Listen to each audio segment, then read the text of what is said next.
नमस्ते दोस्तों, welcome to their खास। कैसे हैं आप लोग? उम्मीद करते हैं कि आप लोग बढ़िया होंगे और मन आप लोगों का खुश होगा क्योंकि एनिमल के एग्जाम में आप लोग फोड़ के आए हो, है ना? जल्दी से कमेंट करके बताइए कि कैसा रहा एनिमल का एग्जाम आप लोगों का।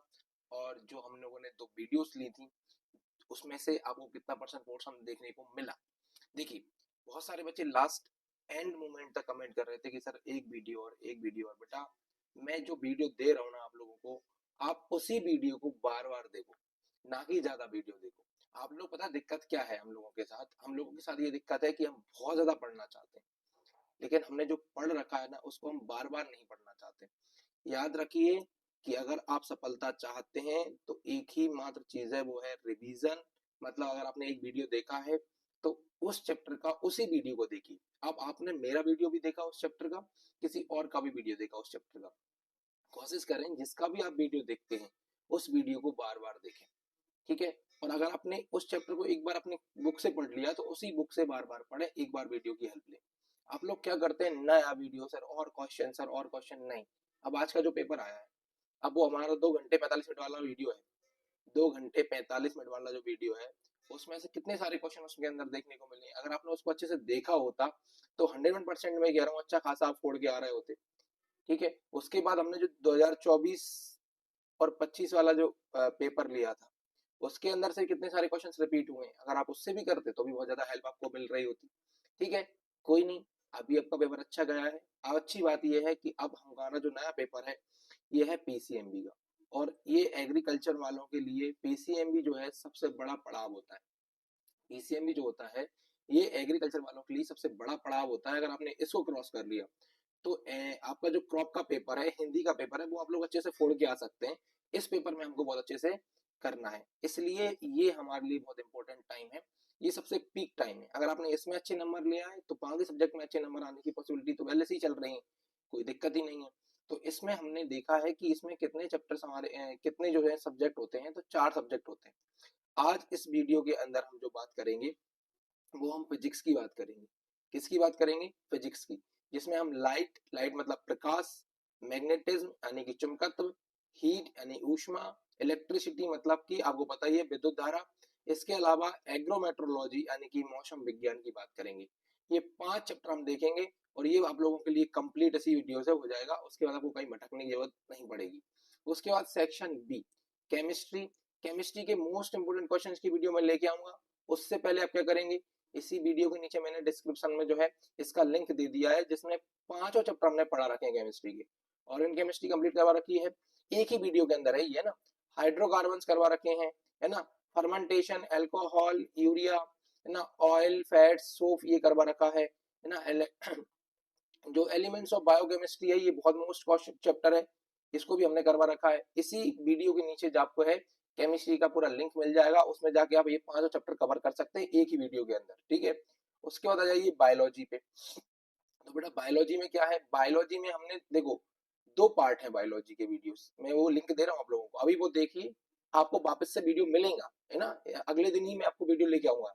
लेकिन मेन बात ये है कि आप लोग क्या करेंगे, जब तक आप लोग फ्री नहीं रहेंगे जब तक आपको उसको देख लेना है।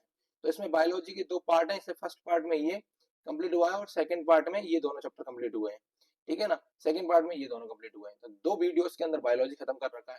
इसके बाद मैथमेटिक्स के पूरे सिंगल सिंगल जो है, इसमें हमने मैथमेटिक्स के पूरे जो है चैप्टर कर रखे हैं, जिसमें ये वाले हैं, है ना, फील्ड मेजरमेंट जिसे हम बोलते हैं, मेंसुरेशन, टेक्नोमेट्री हम जिसे बोलते हैं, फिर सांख्यिकी के तीनों चैप्टर बहुत इंपॉर्टेंट है, ये भी कर रखे हैं। अब हम लोग क्या करना है, इनको देखना है जब तक। बाकी इन सब की वापस से एक एक वीडियो के अंदर, जैसे एक मैथ की लेके आएंगे, कंप्लीट मैथ इसमें खत्म कर देंगे हम, है ना। एक इसको लेके आएंगे, इसमें खत्म कर देंगे हम। एक ये वाली लेके आएंगे, इसमें खत्म कर देंगे हम। और ये वाली लेके आएंगे, इसमें खत्म कर देंगे। और बाकी पीवाई की क्वेश्चन पेपर की वीडियोस लेके आने वाले हैं। तो मेरी बात ध्यान सुनो, ज्यादा मटेरियल इकट्ठा करने के पीछे मत भागो। जो आपके पास मिल रहा है पर्याप्त है, इसी से पढ़ो। जैसे आज की ये वीडियो अगर आपने आज एक बार देख ली फिजिक्स की, तो इसको 2-3 बार देख लो। उसके अलावा अगर आपके पास पहले से नोट्स है तो उसमें इसी वीडियो के साथ में लेके बैठो, उसमें टिक लगा लो, है ना, उनको 2-3 बार पढ़ लो। गारंटी से मैं बोल रहा हूँ फिजिक्स में कोई भी क्वेश्चन बाहर नहीं जाएगा। दिक्कत क्या है, आप लोग ज्यादा मटेरियल इकट्ठा करने के लिए यूट्यूब पे घूमते रहते हैं, बेटा ये टाइम वेस्ट है, ज्यादा भी नहीं घूमना है। और मैं एक ऐसा इंसान हूं, मैं आपको बता दूं कि मुझे ज्यादा वीडियो लाके व्यूज नहीं कमाना है, मुझे आप लोगों की हेल्प करनी है। तो मैं जितनी कम वीडियो में लाके दे सकता हूँ उतनी कम वीडियो में लाके देने की कोशिश करूंगा। जो मैंने 2.5 घंटे की वीडियो बनाई थी, मैं चाहूँ तो उसकी जगह पे मैं 5-6 वीडियो भी बना सकता हूँ, कम कम चैप्टर्स की या कम कम क्वेश्चंस की। उससे ज्यादा एंगेजमेंट मेरे चैनल के ऊपर आएगा। लेकिन मैं ऐसा नहीं चाहता, मैं चाहता हूँ कि आप लोगों का टाइम कम है तो कम से कम टाइम में आपको ज्यादा से ज्यादा दे पाऊँ। आप लोग ज्यादा भटकेंगे तो आपको कुछ भी नहीं मिलेगा, आपका टाइम वेस्ट होगा बेटा। ठीक है, चलिए अब हम बिना टाइम को खराब करें हमारे जो है सब्जेक्ट के ऊपर चलते हैं। और हमारा पहला चैप्टर जो है वो है लाइट, इसको हम बोलते हैं प्रकाश। प्रकाश जो है, प्रकाश जो होता है हिंदी मीडियम में इसको प्रकाश बोला जाता है, इंग्लिश में इसको लाइट बोला जाता है। आ जाइए, हम इसके अंदर भी वही क्वेश्चंस देखेंगे जो इम्पोर्टेंट है, वही क्वेश्चन देखेंगे जो इम्पोर्टेंट है। और आप लोग कमेंट करते रहते हैं कि इसमें आपने ऑब्जेक्टिव क्यों नहीं बताया। बेटा जो जरूरी ऑब्जेक्टिव है मैं वो बता देता हूँ, बाकी थ्योरी से ही ऑब्जेक्टिव बन जाते हैं। हमने 24-25 का पेपर सॉल्व किया था, आप लोगों से ऑब्जेक्टिव बन गए थे। पेपर में देख लीजिए थ्योरी से कितने सारे ऑब्जेक्टिव आपको देखने को मिले हैं। ठीक है, अब आ जाइए जल्दी से, पहला ही क्वेश्चन है हमारे लिए कि आसमान किस वजह से नीला दिखाई देता है। इंपोर्टेंट क्वेश्चन है, इसमें टिक लगा के इसको अच्छे से देख के जाना है। Due to which reason the sky है ना अपेयर्स ब्लू, मतलब जो है आकाश नीला होने का क्या कारण है। क्या इसका कारण रिफ्लेक्शन है, रिफ्रैक्शन है, स्कैटरिंग है या डिस्पर्शन है। तो आप लोगों को पता है इसका कारण क्या होता है, इसका कारण होता है स्कैटरिंग। क्या होता है, स्कैटरिंग लगा दीजिए इसका आंसर, स्कैटरिंग इसका आंसर होता है। ठीक है, आगे चलिए, आगे अगर हम बात करें तो हमारा अगला जो क्वेश्चन है वो है कि दूर की नजर कमजोर होने का कारण क्या है। अगर किसी इंसान को जो है दूर का दिखाई नहीं दे रहा है तो उसका कारण क्या है। एक सेकंड रुकिएगा, है ना, जब तक इसका आंसर कमेंट में बताइए जल्दी फटाफट।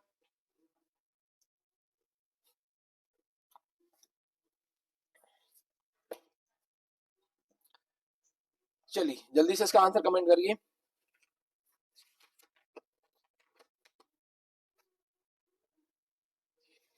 आंसर नहीं आ रहा बेटा आप लोगों का। गुड। क्या कारण है फार साइडनेस, किसका, फार साइडनेस का क्या कारण है, दूर की नजर यानी कि दूर दृष्टि दोष होने का क्या कारण है। जल्दी से आंसर कर दीजिए। इसका आंसर जो है वो है भैया सी वाला। क्या है, आंख के लेंस की फोकल लेंथ बढ़ जाना। क्या होती है, फोकल लेंथ बढ़ जाती है। देखो ये है increasing the focal length of the ice. आप लोग याद रखिए, आप लोगों को पता होना चाहिए जैसे फार साइडनेस है या दूरदृष्टि जो दोष होता है, इसको दूरदृष्टि दोष क्यों बोलते हैं। इसमें दूर का तो दिखाई देता है लेकिन इसमें पास का दिखाई नहीं देता है। लेकिन मान के चलिए कि ये आप लोगों की क्या है, आंख है, और यहाँ पे कोई इमेज रखी हुई है। अब इस इमेज की लाइट जो है वो आंख के रेटिना पे बनना चाहिए। कहाँ बनना चाहिए, रेटिना पर। यहाँ रेटिना होती है, अब रेटिना पे बनेगी तो इसका मतलब है हमको चीज साफ दिखाई देगी। लेकिन ये रेटिना पे ना बन के कहाँ बनती है, रेटिना से दूर बनती है, इधर बनती है, यहाँ पे इसकी इमेज बन रही है। इस वजह से रेटिना के दूर होने से इसको बोल दिया गया फार साइडनेस। क्या बोला गया, फार साइडनेस। लेकिन इसमें दूर की वस्तु तो दिखाई देती है, पास की दिखाई नहीं देती है, नाम के अपोजिट चलता है ये। ठीक है, इसके अलावा the particle theory of light, है ना, लाइट की जो पार्टिकल थ्योरी है ये किसने दी थी, तो ये दी थी न्यूटन ने। किसने दी थी, न्यूटन ने, याद रखना। न्यूटन, लाइट की पार्टिकल थ्योरी जिसे क्वांटम सिद्धांत के नाम से भी आप समझ सकते हैं, तो ये किसने दिया था, न्यूटन ने दिया था। इसके अलावा ये बहुत इंपॉर्टेंट क्वेश्चन है इस बार के लिए, इस पे आप टिक लगा के इस फॉर्मूले को याद करके जाएंगे। The formula for the magnifying power of the simple microscope. जो माइक्रोस्कोप होता है इसकी मैग्नीफाइंग जो पावर होती है, मैग्नीफाइंग पावर जो है उसका फॉर्मूला क्या होता है। तो इसका जल्दी से कमेंट में आप आंसर दीजिएगा, जल्दी इसका आंसर दीजिए कमेंट के अंदर। तो इसका जो आंसर है वो आ जाएगा 1+1+d/f। 1+d/f, ये मैग्नीफाइंग जो पावर है उसका फॉर्मूला है माइक्रोस्कोप का, याद रखना है इसको। हाँ ये बहुत इंपॉर्टेंट है, कितनी बार पूछ लिया गया है, ये पीटी में भी कई बार पूछा गया है। द डार्क ऑब्जेक्ट इज, इनमें से कौन सा डार्क ऑब्जेक्ट है, तो मून। मून डार्क ऑब्जेक्ट है क्या, good, table, all of these. तो इसका आंसर आएगा ऑल ऑफ दीज। क्या आएगा, ये सभी। अब बात समझने की कोशिश करना कि डार्क ऑब्जेक्ट का मतलब यहाँ पे क्या है। आप लोग बोलोगे कि सर मून तो चमकता है, मून तो जो है चमकता है, फिर ये डार्क ऑब्जेक्ट कैसे। बेटा जिसके पास खुद की लाइट नहीं है, खुद की लाइट या प्रकाश नहीं है, वो डार्क ऑब्जेक्ट है, याद रखना। जिसके पास खुद की लाइट या खुद की जो चमकने की पावर है वो नहीं है, तो वो क्या है, डार्क ऑब्जेक्ट। लेकिन जो मून है, मून ये चमकता जरूर है, लेकिन ये चमकता है सनलाइट के रिफ्लेक्शन से। किसके रिफ्लेक्शन से चमकता है? सनलाइट के रिफ्लेक्शन से चमकता है। वुड आपको पता है हमको लाइट में ही दिखाई देता है, अंधेरे में दिखाई नहीं देता है। टेबल भी हमको अंधेरे में दिखाई नहीं देता है। इसका मतलब ये सब कैसे हैं? ये सब के सब जो है डार्क ऑब्जेक्ट है। ये सब तभी चिपकेंगे जब इनके ऊपर लाइट जाएगी। ठीक है, अगला क्वेश्चन आप लोगों का जो है ये वेरी वेरी मोस्ट क्वेश्चन है, इस पे लगाइए वेरी वेरी मोस्ट। क्वेश्चन क्या है? The range of vision near point of a healthy eyes. इसका मतलब क्या होता है? इसका मतलब ये होता है कि एक स्वस्थ आंख की दृष्टि की सीमा निकटतम बिंदु कितना है। आपको पता है दूर की वस्तुओं को कितनी दिखाई जाती है, वो नहीं पूछ रहा है। ये सबसे पास में वो कौन सी जगह होगी जिसके पास का हमको दिखाई नहीं देगा। आप लोगों को याद होगा हेरा फेरी का वो सीन जिसमें वो जॉनी लीवर उससे पूछता है बाबू राय से। बाबू राय बोलता है मेरा दूर की नजर कमजोर है रे बाबा। तो बोलता है कि वो चांद दिख रहा है। बोला कि हाँ दिख रहा है। तो और कितने दूर देखेगा? तो दूर तो हमारी जो आंख की पावर है, दूर तक स्वस्थ है ना, जो एकदम अच्छी आंख है, उसकी दूर की जो क्षमता है वो तो इन्फिनिटी। हम यहाँ से तारे देख लेते हैं और कितना देखेंगे। सही बात है। अब देखिए ये बोल रहा है कि सबसे पास का कितना होता है, तो ये होती है 25 सेंटीमीटर। कितनी होती है? 25 सेंटीमीटर होती है। देखो अब 25 सेंटीमीटर का मतलब यहाँ पे ये है कि अगर आप लोग ऐसे लेके हाथ को पास में आएंगे, तो जैसे ही आप 25 सेंटीमीटर के पास में आ जाएंगे और उससे पास में आ जाएंगे तो आपको दिखना, ये लाइन दिखना बंद हो जाएंगी। आप यहाँ से देखेंगे लाइन दिख रही है, और जैसे ही पास में लाओगे दिखना बंद हो जाएंगी। आप किसी भी ऑब्जेक्ट को ऐसे लगा के देखेंगे तो 25 सेंटीमीटर के आसपास आपको जो है यहाँ पास की वस्तुएं दिखना बंद हो जाएंगी। तो ये कोई भी जो आंख होती है उसकी निकटतम बिंदु जो होता है वो 25 सेंटीमीटर होता है। कितना होता है? 25 सेंटीमीटर। अच्छा, और आपसे पूछेगा दूर की दृष्टि कितनी होती है? तो दूर की दृष्टि होती है 25 सेंटीमीटर से लेके इंफिनिटी तक, वहां से लेके वहां तक सब दिखता है उसको। ठीक है, इसके अलावा ये वाला क्वेश्चन देखिए, ये वाला कि the image of object is formed formed on the retina of the eyes.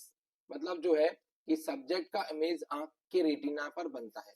तो कैसा बनता है ये बताना है आपको। क्या ये रियल और डायरेक्ट बनता है, रियल और इन्वर्टेड बनता है ना, इमेजनरी और इन्वर्टेड बनता है, या इमेजनरी एंड डायरेक्ट बनता है? इसका आंसर जल्दी से कमेंट के अंदर बताइए, क्योंकि ये तो बहुत आसान है और कई बार आप लोगों ने पढ़ा होगा, पूछा भी आपसे कई बार गया। तो इसका जो आंसर होता है वो होता है रियल एंड इन्वर्टेड। कैसा होता है? रियल एंड इन्वर्टेड होता है। रियल इन्वर्टेड का मतलब यहाँ पे क्या है भैया? रियल इन्वर्टेड का मतलब ये है कि जो इमेज बन रही है वो रियल तो है लेकिन उल्टी है। कैसी है? उल्टी है। तो इमेज रियल है लेकिन उल्टी है। ठीक है, इसके बाद अगर आप देखेंगे तो ये वाला क्वेश्चन आपको याद रखना है कि प्रकाश का रंग पहचाना जाता है ना, कि the colour of light is identified by the wavelength. इसका आंसर होना चाहिए, क्या होना चाहिए? तरंग दैर्घ्य। तरंग दैर्घ्य की वजह से ही हम क्या कर पाते हैं, लाइट के अंदर जो कलर होता है उसको पहचानते हैं। यहाँ एक बात याद रखना कि आपसे पूछेगा लाइट किस कलर की होती है, तो लाइट का कलर कोई नहीं होता। लाइट के अंदर कितने कलर होते हैं? तो लाइट के अंदर 7 कलर होते हैं। याद रखना लाइट का कोई कलर नहीं होता, लेकिन लाइट को जो है हम 7 कलर में डिवाइड कर सकते हैं, उसके अंदर 7 कलर होते हैं। ठीक है, इसके अलावा ये बाकी की चीजें इतनी इंपॉर्टेंट नहीं है, एक बार आप लोग देखेंगे तो क्वेश्चन से ही आपके आंसर बन जाएंगे। ठीक है, और जो मैंने यहाँ पे आप लोगों को ये क्यों नहीं पढ़वा रहा हूँ, क्योंकि भाई साहब ये भी क्वेश्चन के अंदर जो हमने ऊपर पढ़ लिए हैं उसी से आपको देखने को मिल जाएंगी चीजें। ठीक है, ये मैचिंग भी सब देखो आप, ये सब के सब वो आपको वही के वही दिखाई देंगे। ये है ना, ये सब वही के वही होते हैं, इसलिए ज्यादा दिमाग इनमें नहीं लगाना है। आपको क्वेश्चन आंसर याद करने पे ज्यादा फोकस करना है, और यहाँ से जो क्वेश्चन आप लोगों को देखने को मिलेगा वो टिक द करेक्ट के अंदर ही देखने को मिलेगा, मेरा विश्वास रख के जाना। ठीक है, अब हमारे लिए आता है मोस्ट इंपोर्टेंट क्वेश्चन, ये वाला। इस पर डाल लीजिए आप मोस्ट। ठीक है, क्योंकि हमारे पास दो लेंस हैं। एक लेंस है भैया यहाँ पे आप देखोगे कॉन्वेक्स लेंस, इसको हम कॉन्वेक्स लेंस बोलते हैं। कभी कभार हिंदी में कॉन्वेक्स लिखा आता है, कभी कभार ये है उत्तल लेंस लिखा आता है।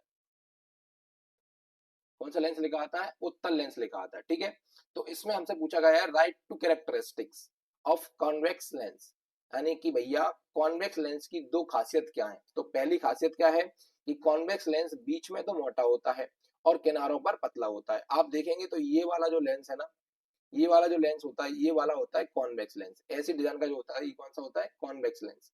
तो वो याद रखना है कि बीच में कैसा होता है? मोटा, किनारों पर कैसा होता है? पतला।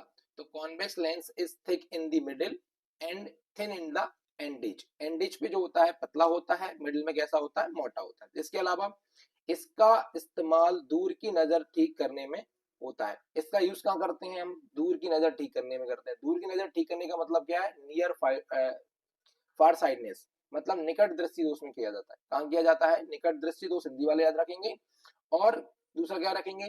बाकी के लोग याद क्या रखेंगे? Near sightedness. नियर साइडनेस मतलब जिसमें दूर की वस्तु हमको जो है ना, दूर की नजर जो होती है उसमें रखा जाता है।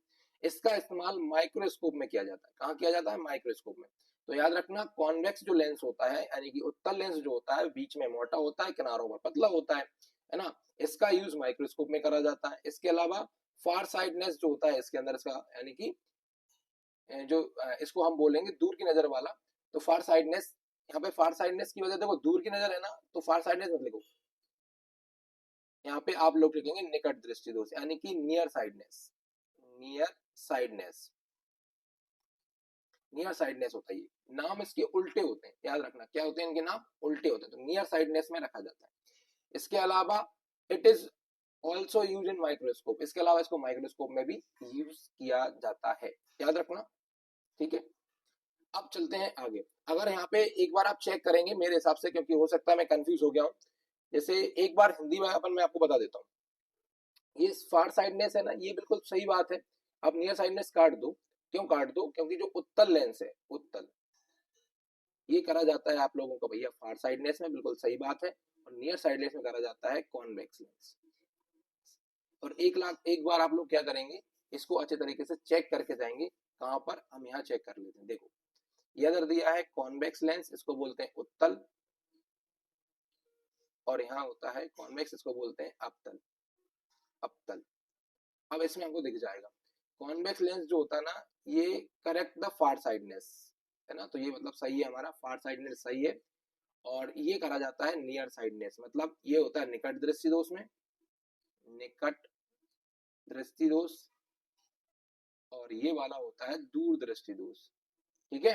तो अब कंफ्यूजन हमको नहीं है। क्या होता है भैया, इन चीजों में हमेशा कंफ्यूज हो जाते हैं, तो आप लोग जितना हो सके उतना इन लोगों को अच्छे तरीके, इन दो जो लेंसेज हैं इनको अच्छे से ध्यान कर रख के जाना कि कौन सा किस में यूज करा जाता है, ठीक है। और कहाँ कौन सा कहाँ पे बीच में पतला होता है, कौन सा उधर में पतला होता है। जैसे ये वाला है, ये वाला जो लेंस होता है ना, अवतल लेंस, जिसको हम कॉन्वेक्स लेंस बोलते हैं, ये क्या होता है? ये ऐसा दिखता है, ठीक है, यानी कि ये मिडिल में कैसा होता है? पतला होता है, किनारों पर मोटा होता है।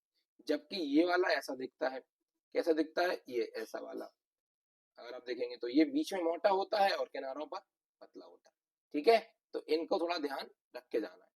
इस वाला क्वेश्चन बहुत इंपॉर्टेंट है, देख के जाना है इसको, ठीक है। इसके बाद ये वाला देखिए, उसी के नीचे आपको मिलेगा कॉन्वेक्स, यानी कि अवतल, सेम टू सेम क्वेश्चन है। अब मैंने ये वाला क्वेश्चन आप लोगों को क्यों नहीं करवाया याद? क्योंकि भैया अगर ये वाला आपने कर लिया और तीसरा वाला आपने कर लिया, तो ये वाला तो आपको अपने आप याद हो जाएगा, है ना, डिफरेंस उन दोनों के बीच का, इसलिए मैंने वो वाला नहीं करवाया, ठीक है। अब आप लोग क्या करना है, right to characteristics of a convex lens, यानी कॉन्वेक्स लेंस की दो खासियत लिखिए। तो कॉन्वेक्स लेंस बीच में कैसा होता है? पतला होता है। ये आप लोग इसका डायग्राम पहले ही दिखा चुका हूं मैं आप लोगों को, ऐसा होता है, यानी कि बीच में कैसा होता है? पतला। A convex lens is thin in the middle and thick at the edges, thick का होता है एंड पे, और बीच में कैसा होता है? मिडिल होता है। इसके अलावा यह लाइट की किरणों को फैलाता है, इसलिए इससे डाइवर्जिंग लेंस कहते हैं। ये लाइट की लेंस को क्या करता है? फैलाता है। ऐसे ऐसे देखो, यहाँ से कोई लाइट जाएगी तो इसको क्या कर देगा? इधर इधर इधर पूरे में फैला देगा, इसको डाइवर्जिंग बोलते हैं। जबकि इससे ऊपर वाले को कन्वर्जिंग बोलते हैं, क्योंकि वो लाइट को क्या करता है? कलेक्ट करता है, ठीक है। इसके अलावा देखिए, यहाँ पे देखिए, इसका इस्तेमाल पास की नजर को ठीक करने में किया जाता है, उसकी कहाँ करा जाता है? दूर की नजर ठीक करने में। कॉन्वेक्स लेंस का इस्तेमाल टेलीस्कोप में करा जाता है, उसको कहाँ करा जाता है? माइक्रोस्कोप में। दूर की वस्तुएं छोटी और सीधी दिखाई देती हैं। अब देखिए जरा, it is use converge correcting the near sightedness, convex lens are also used in telescope. इसके अलावा जो आपको पता ही है, वो तो डिवर्जिंग होता है तो उसमें करा जाता है। इसके अलावा, है ना, objective appear small and straight, मतलब छोटे और सीधे दिखाई देते हैं, इस बात को भी आपको ध्यान रखना है। तो दोनों लेंस हम लोगों के हो गए, और इन दोनों लेंस में कंफ्यूज मत होना है, इसको लिख के बार बार याद करना है, ठीक है। बड़ी खतरनाक चीज होती है भैया, भूल जाते हैं इनको। अब आप लोगों के लिए इस बार के लिए काफी टाइम से क्वेश्चन रिपीट नहीं हुआ है, तो मुझे लग रहा है कि इस बार यहाँ से एक क्वेश्चन देखने को मिलेगा आपको, वो है इक्लिप्स। कहाँ से देखने को मिलेंगे? इक्लिप्स। और इस इक्लिप्स के जो है डायग्राम भी आप लोगों को अच्छी तरीके से ध्यान रखने हैं, क्योंकि डायग्राम बना के आओगे तभी आपको ज्यादा नंबर मिलेंगे।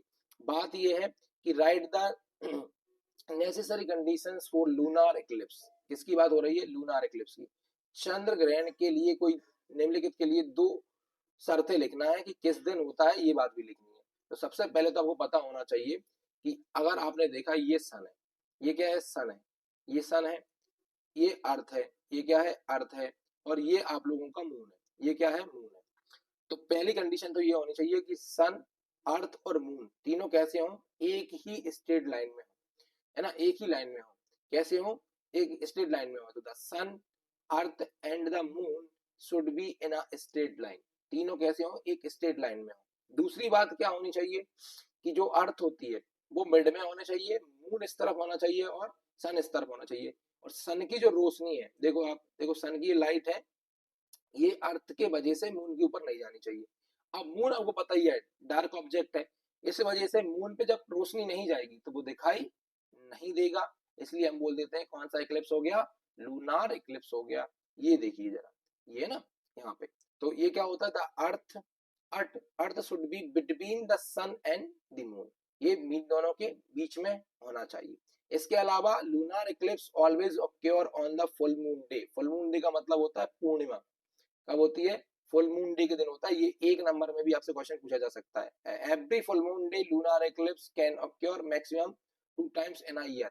ये साल में 2 बार ही हो सकता है, एवरी पूर्णिमा को ये नहीं होता है, इस बात को याद रखना है आपको, ठीक है। तो आप लोग हिंदी मीडियम वाले भी यहाँ समझ लीजिए कि आपको सन यहाँ होना चाहिए, अर्थ यहाँ होना चाहिए और मून यहाँ होना चाहिए। डायग्राम अच्छे से देख जाना, ये कंडीशन आपकी है। ये पृथ्वी, सूर्य और चंद्रमा के बीच में होनी चाहिए। इसके अलावा सूर्य, पृथ्वी और चंद्रमा एक सीधी रेखा में होने चाहिए। ये तो 2 कंडीशन हो गई।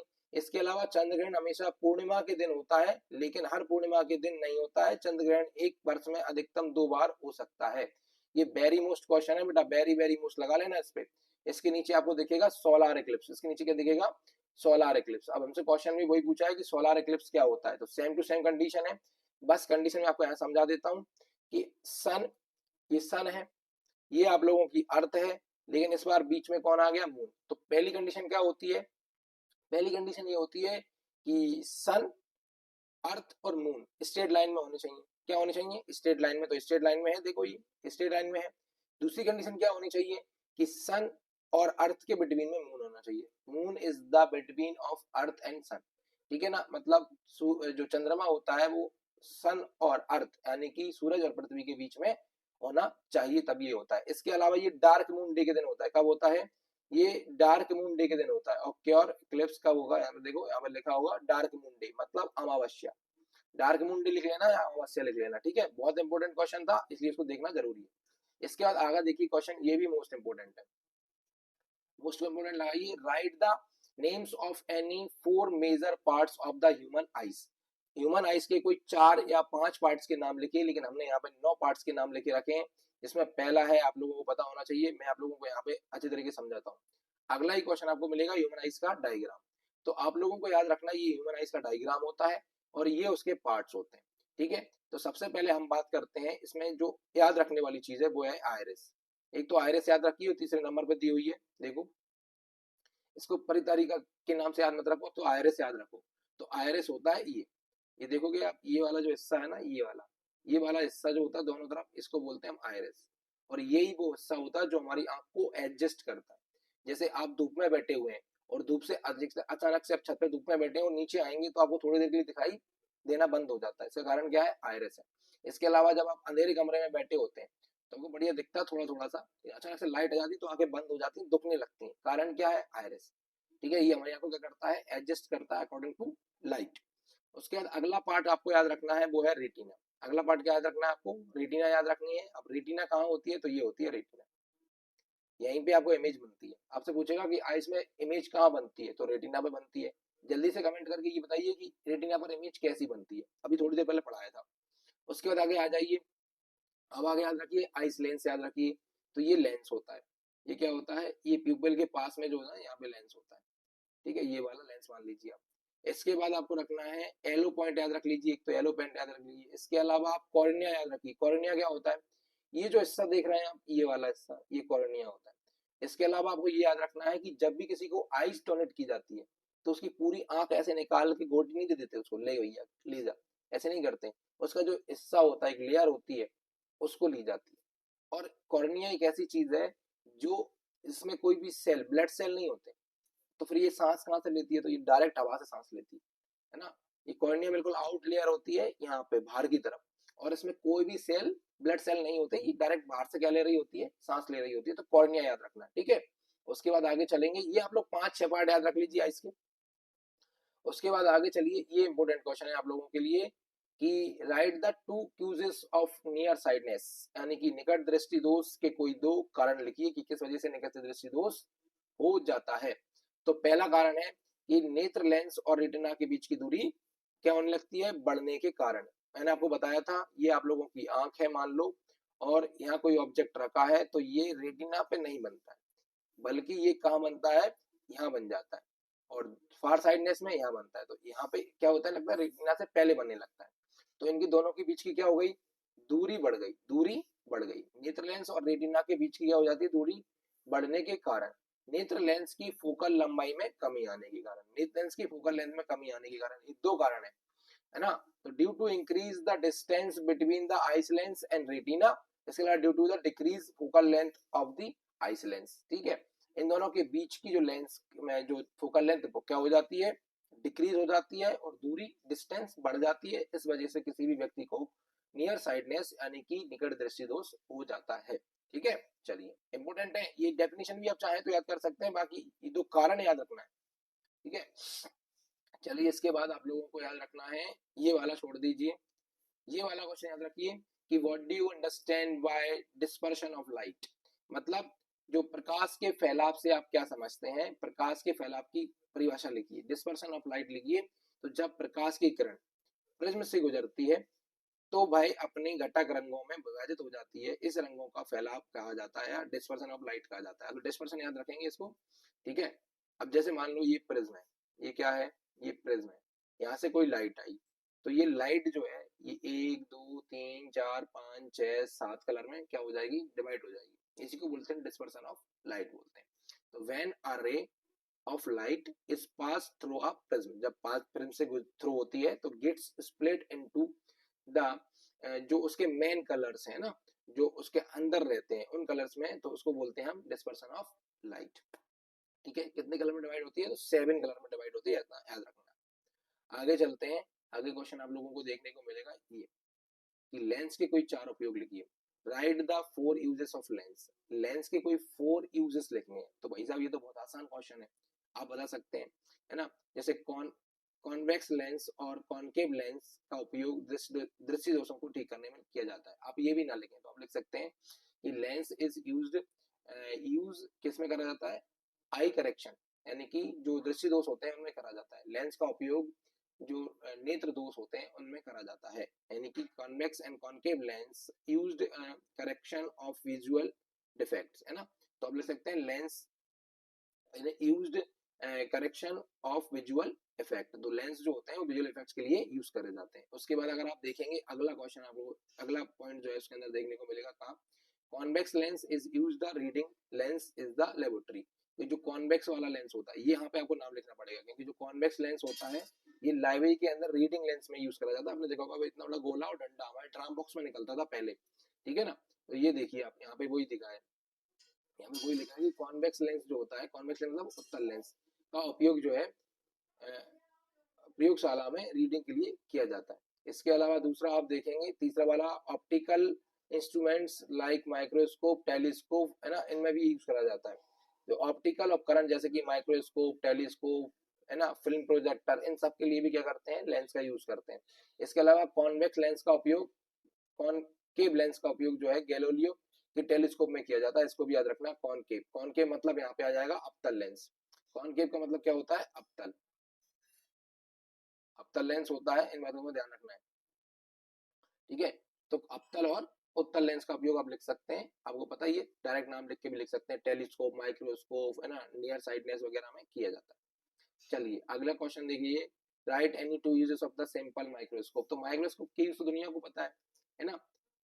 With its help near by the minutes objective are seen in their large image from, मतलब भैया आपको पता है बिल्कुल छोटी चीज को हम बड़ा करके देख सकते हैं, तो इसमें लिखा है इसकी मदद से पास की छोटी चीजों को उनकी बड़ी इमेज के रूप में देखा जा सकता है। इसके अलावा ज्योतिषी इसका इस्तेमाल हाथ की रेखाओं को पढ़ने के लिए करते हैं, है ना। Astrologers use it to read the plain lines, plain मतलब गद्दियों की हाथ की लाइन होती है उनको पढ़ने के लिए करते हैं।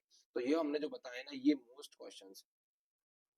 इसके अलावा इसमें आपको ज्यादा कुछ चीजें पढ़ने की जरूरत नहीं पड़ेगी, वो आपको जरूरी पढ़ लेना है।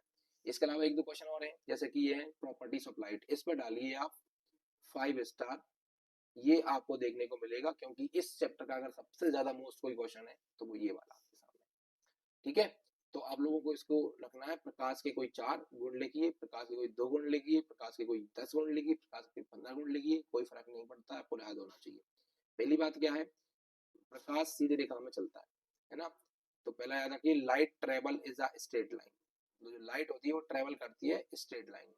इसके अलावा याद रखिए प्रकाश निर्वात में भी चल सकता है, तो light also travel in a vacuum, ठीक है। ये लाइन अपन चाहे तो यहीं पे बना सकते हैं और चाहे तो यहाँ से आगे बढ़ा के दूसरी लाइन बना सकते हैं कि a medium is required for the travel so light is no needed, मतलब प्रकाश को चलने के लिए किसी माध्यम की आवश्यकता नहीं होती है। आपको पता है सन है, अर्थ है, अब जो अर्थ है उसके बाद अर्थ का जो एटमॉस्फेयर है, एटमॉस्फेयर के बाद जो लेयर्स हैं उसके बाद कोई भी मीडियम नहीं है, ना वहां पे एयर मीडियम है ना डेंस मीडियम, कोई सा भी मीडियम नहीं है। इसलिए आपने देखा होगा सन से लाइट हमारे पास आ जाती है, इसका मतलब लाइट को चलने के लिए किसी मीडियम की रिक्वायरमेंट नहीं होती है। तो बस इतना याद रखना है, ठीक है। अगली लाइन अगर आप याद करेंगे तो the path along with the light travel from one point to another point is a homogeneous medium is called the ray of light, मतलब एक समान माध्यम में प्रकाश जिस पथ से एक बिंदु से दूसरे बिंदु तक जाता है उसे प्रकाश की किरण कहते हैं। इसके अलावा जब प्रकाश एक माध्यम से दूसरे माध्यम में प्रवेश करता है तो अपने पिछले पथ से विचलित हो जाता है, इस गुण को प्रकाश का अपवर्तन कहते हैं, रिफ्रैक्शन कहते हैं ना। तो when lights enter from the one medium to another medium divided from its the previous path, its property is called the refraction of light, reflection नहीं refraction of light, ठीक है। अब मेरी बात सुनो, इसके अलावा इसकी लाइट की स्पीड याद रख लो, है ना। स्पीड ऑफ लाइट वो भी किस में, वैक्यूम में। निर्वात में लाइट की स्पीड कितनी होती है, 3 into 10 metre per second, 8 metre per second, ये याद रखना है ना। तो ये एक पॉइंट यह हो जाएगा कि the speed of light is in a vacuum 3 into 10 metre per second. अब हिंदी में लिख सकते हैं कि प्रकाश की चाल निर्वात में होती है 3 गुणित 10 की घात 8 मीटर पर सेकेंड, इसको भी याद रखिए, है ना। इसके अलावा ये रिफ्लेक्शन करता है, रिफ्रैक्शन करता है और स्कैटरिंग करता है, हम ये देख चुके हैं कि नहीं देख चुके हैं, डिस्पर्सन करता है, ये सारे प्रॉपर्टीज दिखाता है कौन, लाइट। तो ये लाइट की प्रॉपर्टीज होती हैं। आप जो लाइट के प्रकाश के जो गुण है वो लिख सकते हैं, ठीक है। इसके अलावा आपको कुछ भी याद करने की जरूरत नहीं पड़ेगी, आप चाहें तो ये वाला क्वेश्चन देख सकते हैं। जैसे ये क्वेश्चन हमको दिया हुआ है write the types of the lenses, तो लेंस कितने टाइप का होता है, आपको पता है कॉन्वेक्स लेंस होता है यानी कि उत्तल लेंस होता है, कॉनकेव लेंस होता है यानी कि अवतल लेंस होता है, ठीक है। इसके अलावा आप देखेंगे तो यहाँ पे दिया हुआ है कॉन्वेक्स लेंस के यूजेस, है ना। ये कॉन्वेक्स लेंस पर वापस से आप देखोगे तो ये जो है कॉन्वेक्स लेंस दो प्रकार से हो जाता है, बायोफिकल लेंस हो जाता है और जो प्लेनो कॉन्वेक्स होता है वो होता है। तो याद रखिए उत्तल लेंस और अवतल लेंस कितने प्रकार का होता है, लेंस के होता है और अवतल लेंस का 2 प्रकार का होता है, फिर इसके अंदर और शामिल होते हैं, है ना। इसमें आप लोग उभय उत्तल वगैरह दे सकते हैं, कोई जरूरी नहीं है, लेकिन आपको इतना लिख देना उत्तल लेंस होता है अवतल लेंस होता है और उनकी प्रॉपर्टीज लिख देना, काम हो जाएगा, ठीक है। ऊपर पढ़ चुके हैं अपन इसलिए इसको नहीं पढ़ना है। इसके अलावा ये जो क्वेश्चंस हैं ये आप लोगों को नहीं देखने हैं, बिल्कुल भी नहीं देखने हैं, छोड़ दीजिए, ठीक है। अब आ जाइए दूसरे चैप्टर में। देखो भाई साहब फर्स्ट चैप्टर में जो भी क्वेश्चन मैंने आपको बताए हैं उनको मैं वापस से आपको बता देता हूँ, एक बार मन में ध्यान रखिए और दोबारा से वीडियो के फर्स्ट चैप्टर को आप देखना चाहे तो देख सकते हैं। लेंस दोनों की प्रॉपर्टीज, है ना। दोनों eclipse, solar eclipse, lunar eclipse important है, अति महत्वपूर्ण है। प्रॉपर्टीज ऑफ लाइट, ये 5 क्वेश्चन तो आपको छोड़नी ही नहीं। उसके अलावा आइस, आइस के मेजर पार्ट्स, आइस का डायग्राम, इसको भी अच्छी तरीके से याद रखना है, ठीक है। इतना करेंगे आपका फर्स्ट चैप्टर इनफ है। इसके अलावा ऑब्जेक्टिव जो हमने बताए वो आप करने ही। चलिए अब आ जाइए मैग्नेटिज्म, ये भी आप लोगों के लिए जो है बहुत इंपॉर्टेंट है, इसे गुरुत्व भी करके जो है ना चैप्टर के नाम से जानते हैं। इसमें से भी आपको क्या देखने को मिलेंगे, ऑब्जेक्टिव देखने को मिलेंगे, तो फटाफट ऑब्जेक्टिव के लिए तैयार हो जाइए। ठीक है, पहला क्वेश्चन क्या है भैया, नेचुरल नेचुरल मैग्नेटिज्म इज, बताइए इनमें से प्राकृतिक चुंबक कौन सा है, तांबा है, एल्यूमिनियम है, मैग्नेटाइट है, कोबाल्ट है। तो इसका तो नाम से भी कोई आंसर दे सकता है कि नहीं दे सकता है, तो जल्दी से इसके नाम से ही बता दीजिए कि भैया इसका आंसर तो जो है मैग्नेटाइट है। क्या हुआ था आपको बताऊं मैं, एक देश है मैग्नीशिया, है ना, मैग्नीशिया आपको पता है ना, मैग्नीशिया करके कोई देश है, वहां पे एक गडरिया जो था ना, आज से 500 साल पहले की बात है, तब वो वहां से भेड़ चला के गुजर रहा था, उसको एक पत्थर मिला, वो क्या करता था, जैसे धूल में गिराता था तो उसमें कण चिपक जाते थे, जैसे चुम्बक में अभी भी चिपक जाते हैं ना, तो इसी तरीके से जो है मैग्नेट की खोज हुई, और मैग्नीशिया देश में इसकी खोज हुई, इसलिए नाम दिया मैग्नेट, क्या रख दिया, मैग्नेट।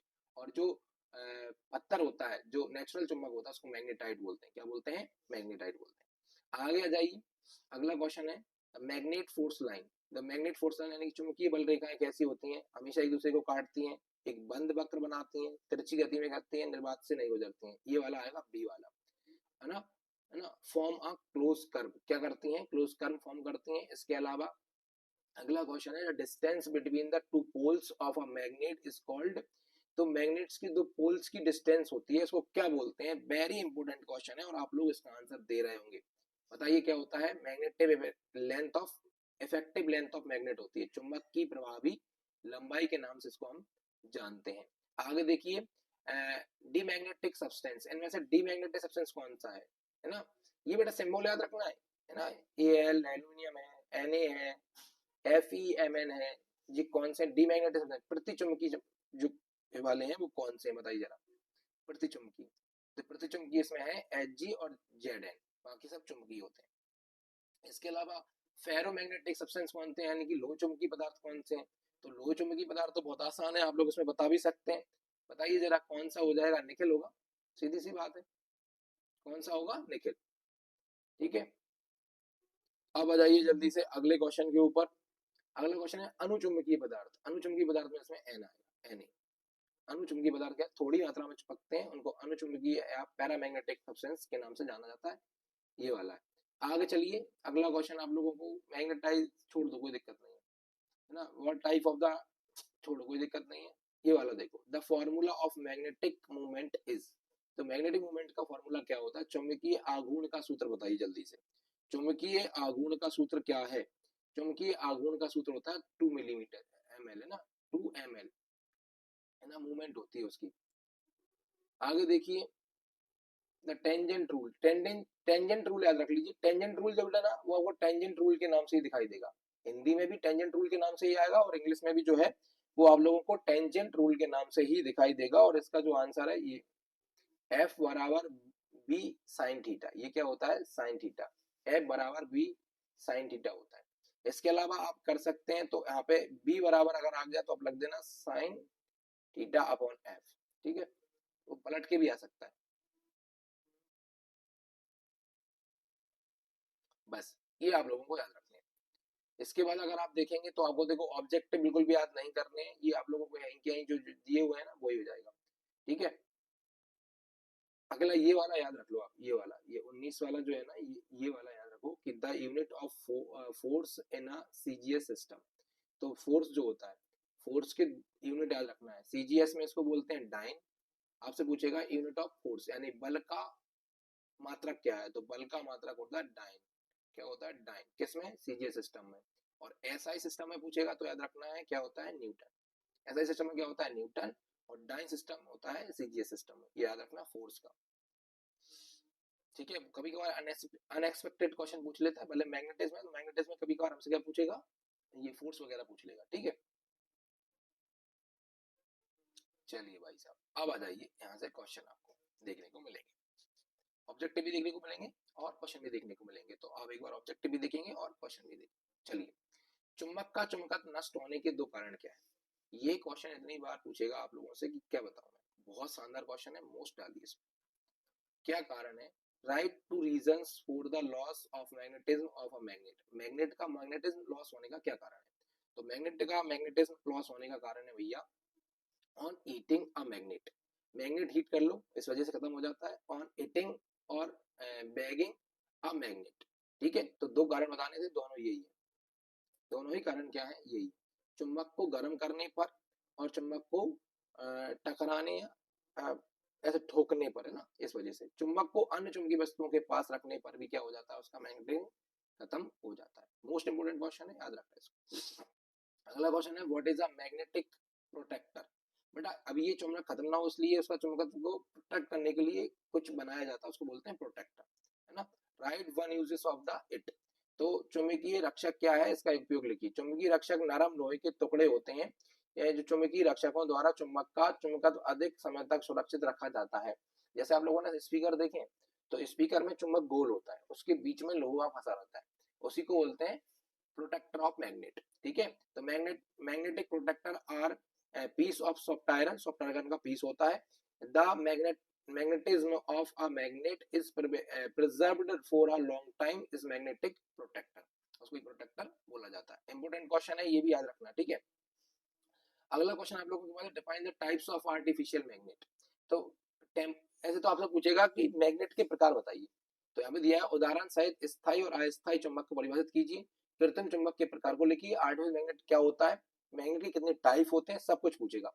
तो मैग्नेट जो है वो टू टाइप का होता है, कितने टाइप का होता है, टू टाइप का, टेम्परेरी और परमानेंट। मतलब टेम्परेरी मतलब अस्थायी और स्थायी, टेम्परेरी और परमानेंट आप लोग लिख सकते हैं, यहाँ पे लिख सकते हैं अस्थायी, अस्थायी, ठीक है, और यहाँ पे लिख सकते हैं स्थायी, स्थायी, ठीक है, ये दोनों के दोनों मैग्नेट आप लोगों के होते हैं। अब टेम्परेरी मैग्नेट क्या होता है, a magnet whose magnetism is the lost quickly is called the temporary magnet. Temporary magnet is made of a soft iron, ये याद रखना है कि टेम्परेरी मैग्नेट जो होता है वो सॉफ्ट आयरन का बनाया जाता है। अब देखो यहाँ पे दिया हुआ है कि टेम्परेरी यानी कि अस्थायी मैग्नेट जो होता है, अस्थायी चुंबक जो होता है, ऐसा चुंबक जिसका मैग्नेटिज्म जल्दी खत्म हो जाए उसे टेम्परेरी यानी कि अस्थायी मैग्नेट कहते हैं, और ये नर्म लोहे के बनाए जाते हैं। किसके बनाए जाते हैं, नर्म लोहे के बनाए जाते हैं। अब देखो permanent, permanent a magnet whose magnetism does not get lost quickly is called the permanent magnet. Permanent magnet is made of steel, nickel, cobalt. Steel, निकल, कोबाल्ट, तीन चीजों के बनाए जाते हैं। आप देखना कि ऐसा मैग्नेट जिसका मैग्नेटिज्म जल्दी खत्म नहीं होता है उसे परमानेंट मैग्नेट कहते हैं। परमानेंट मैग्नेट जो होता है स्टील, निकल, कोबाल्ट के बनाए जाते हैं। बेटा इंग्लिश मीडियम वाले आप लोगों को हिंदी में भी सुनते जाना है, जिससे आपको वहां पे चीजें याद रहें। इंग्लिश में चीजें सुनी हुई चीजें याद रहें, ज्यादा लंबे समय तक याद नहीं रहती हैं, है ना। आपसे पूछेगा डिफाइन द मैग्नेट, मैग्नेट की डेफिनेशन, वह पदार्थ जो मैग्नेटिक ऑब्जेक्ट यानी कि लोहा, निकल, कोबाल्ट को अपनी ओर अट्रैक्ट करता है, खींचता है, उसे जो है मैग्नेट कहते हैं। The substance that attract magnetic object like iron, निकल, कोबाल्ट, है ना, towards the itself, that which attract is called the magnet, उसको क्या बोलते हैं, मैग्नेट बोला जाता है। अब आ जाइए भाई साहब, वेरी मोस्ट इंपोर्टेंट क्वेश्चन है। जैसे वहां पे आप लोगों को पता है लाइट की प्रॉपर्टी थी ना, ऐसा ही क्वेश्चन यहाँ पे है, मैग्नेटिक फील्ड लाइन। यहाँ पे दो चीजों की प्रॉपर्टी हम याद रखेंगे, मैग्नेटिक फील्ड लाइन की प्रॉपर्टी याद रखेंगे और मैग्नेट की याद रखेंगे, ठीक है, दोनों को लगाना है, मोस्ट इंपोर्टेंट, मोस्ट इंपोर्टेंट। क्या पूछ रहा है, चुंबक क्षेत्र की परिभाषा दीजिए, चुंबकीय क्षेत्र अथवा उदासीन रेखा को परिभाषित कीजिए, डिफाइन द मैग्नेटिक फील्ड, या पूछे आप लोगों से define magnetic field and natural line, ये दोनों ही क्वेश्चन आपको याद रखना है। तो मैग्नेटिक फील्ड, सबसे पहले तो मैग्नेटिक फील्ड याद रखिए ना, magnetic field the area around a magnet up to where the effect of magnets attraction can be flat is called the field is called the magnetic field. मेरी बात सुनिए, जैसे यहाँ पे एक चुंबक का टुकड़ा रखा है, तो ये कितने एरिया, जैसे मान लो ये इतने इतने एरिया में जो है इसका चुंबकन फील होता है, तो इतना एरिया क्या कहलाएगा, मैग्नेटिक फील्ड लाइन कहलाएगा, है ना, मैग्नेटिक फील्ड कहलाएगा। जैसे चुंबकीय क्षेत्र के चारों ओर का वह क्षेत्र जहां चुंबक के आकर्षण का प्रभाव महसूस किया जाता है चुंबकीय क्षेत्र कहलाता है, इस बात को ध्यान रखना है, ठीक है। अब देखिए आगे आगे क्वेश्चन हम आपको बताते हैं ये वाला, define magnetic axis and natural line. तो ये नेचुरल लाइन ऊपर वाले में पूछा था, वहां पे हमने इसका आंसर नहीं दिया, इसका आंसर हमें यहाँ देंगे। और एक और क्या पूछा था, मैग्नेटिक एक्सिस, इसे नेचुरल एक्सिस भी बोलते हैं, ठीक है। तो देखो पहले हिंदी में समझते हैं क्या है। सबसे पहले आपको समझना पड़ेगा उदासीन अक्ष यानी कि न्यूट्रल एक्सिस, चुंबक के मध्य बिंदु से होकर गुजरने वाली चुंबक के मुख्य अक्ष के लंबवत रेखा को उदासीन जो है रेखा कहते हैं या उदासीन अक्ष कहते हैं, यानी कि न्यूट्रल एक्सिस बोलते हैं। क्या बोला है? चुंबक के मध्य बिंदु से होकर गुजरने वाली, देखो भैया ऐसा ये कोई मैग्नेट है, ये एन पोल है और ये एस पोल है, तो इसके जो मिडिल पॉइंट होता है यहाँ से कोई लाइन गुजरेगी तो उसे बोलेंगे, क्योंकि ये न्यूट्रल है भाई साहब, ये लाइन कैसी है? न्यूट्रल है, ये बीच पॉइंट पे है ना, तो ये साउथ पोल की तरफ है ना नॉर्थ पोल की तरफ है, इसलिए इसको न्यूट्रल बोलते हैं। ठीक है, चुंबक की प्रभावी लंबाई क्या होती है? तो एन पोल से लेके एस पोल तक की जो लंबाई है उसी को उसकी लेंथ बोलते हैं। चुंबक के दो ध्रुवों के बीच की दूरी को चुंबकीय प्रभावी लंबाई कहते हैं, इसे सामान्यतः दो के द्वारा दिखाया जाता है ना। जैसे देखो क्या है, the line passing through the mid point of the magnet, है ना, परपेंडिकुलर, जैसा मैंने बनाया ये परपेंडिकुलर चला था, ये परपेंडिकुलर है ना, टू द प्रिंसिपल जो होता है ना नेचुरल एक्सिस, इसको बोलो आप प्रिंसिपल मत बोलो, नेचुरली बोलो ना, natural axis of the magnet is called the natural axis. ठीक है, अब उसके बाद आ जाइए, इफेक्टिव लेंथ क्या होती है? The distance between the two poles of a magnet is called the effective length of a magnet। Magnet की इफेक्टिव लेंथ के नाम से इसको हम जानते हैं। ठीक है, आगे आ जाइए, टेंजेंट रूल छोड़ दो। ठीक है, इसके अलावा हम देखेंगे अगला क्वेश्चन, ये भी छोड़ दो आप, ये वाला क्वेश्चन हम याद करेंगे जी। ठीक है, write the definition of magnetic field intensity, इसको भी हम पहले पढ़ चुके हैं। चुंबकीय क्षेत्र की तीव्रता की परिभाषा लिखिए, इसमें डालिए वेरी मोस्ट। क्या डालिए? Very very most. बेटा इंग्लिश मीडियम वाले इसको थोड़ा हिंदी में समझना, क्योंकि इंग्लिश में इसको थोड़ा समझना मुश्किल हो जाता है कि उत्तरी ध्रुवीय क्षेत्र में किसी भी बिंदु पर चुंबकीय क्षेत्र की तीव्रता उस बिंदु पर स्थित एकांक उत्तरी ध्रुवी पर लगाए गए चुंबकीय बल होता है। जैसे मान के चलो ये मैग्नेट है और इसमें एक नॉर्थ पोल है और एक साउथ पोल है, तो ये नॉर्थ पोल की बात कर रहे हैं अकेले, किसकी बात कर रहे हैं? नॉर्थ पोल की। तो उत्तरी ध्रुवीय क्षेत्र में किसी भी बिंदु पर चुंबकीय क्षेत्र की तीव्रता उस बिंदु पर स्थित एकांक ध्रुवीय ध्रुव उत्तरी ध्रुव पर लगाए गए चुंबकीय बल के बराबर होती है। जैसे मान लो यहाँ पे एक पॉइंट है, उसके ऊपर जो पावर जनरेट हो रही है वही क्या हो रही है? यही होती है चुंबकीय क्षेत्र की तीव्रता, यानी कि the magnetic field intensity at any point in the north magnetic field is the magnetic force है ना, जो लगाया जाता है ना, expected on the unit north pole placed at the point, एक पॉइंट पर जो लगाई जा रही है उस पॉइंट पर उस समय लगाई जा रही है, उसी को बोलेंगे इंटेंसिटी। याद हो जाए तो कर लेना, नहीं हो तो एक दो बार पढ़ के चले जाना, फिर वहां पे अगर क्वेश्चन आता है तो आप लोग लिख सकते हैं। ठीक है, थोड़ा अटपटा है, समझने में दिक्कत आती है। ठीक है, आगे चलिए, ये वाला क्वेश्चन आप डालिए, इसमें वेरी वेरी मोस्ट, मैं चाहता हूं कि यही वाला क्वेश्चन आ जाए क्योंकि ये बहुत आसान है और आने की संभावना इसकी बहुत ज्यादा है। Right any two properties of magnet, right any two properties of magnet, right the main properties of the magnet. ये सब आप लोगों को देखने को मिलेंगी, तो आप लोग यहाँ से याद करके जाएंगे चुंबक के मैग्नेटिक प्रॉपर्टीज। सबसे पहले हम बात कर लेते हैं चुंबक के गुण, जो है पहले हिंदी में समझ लो।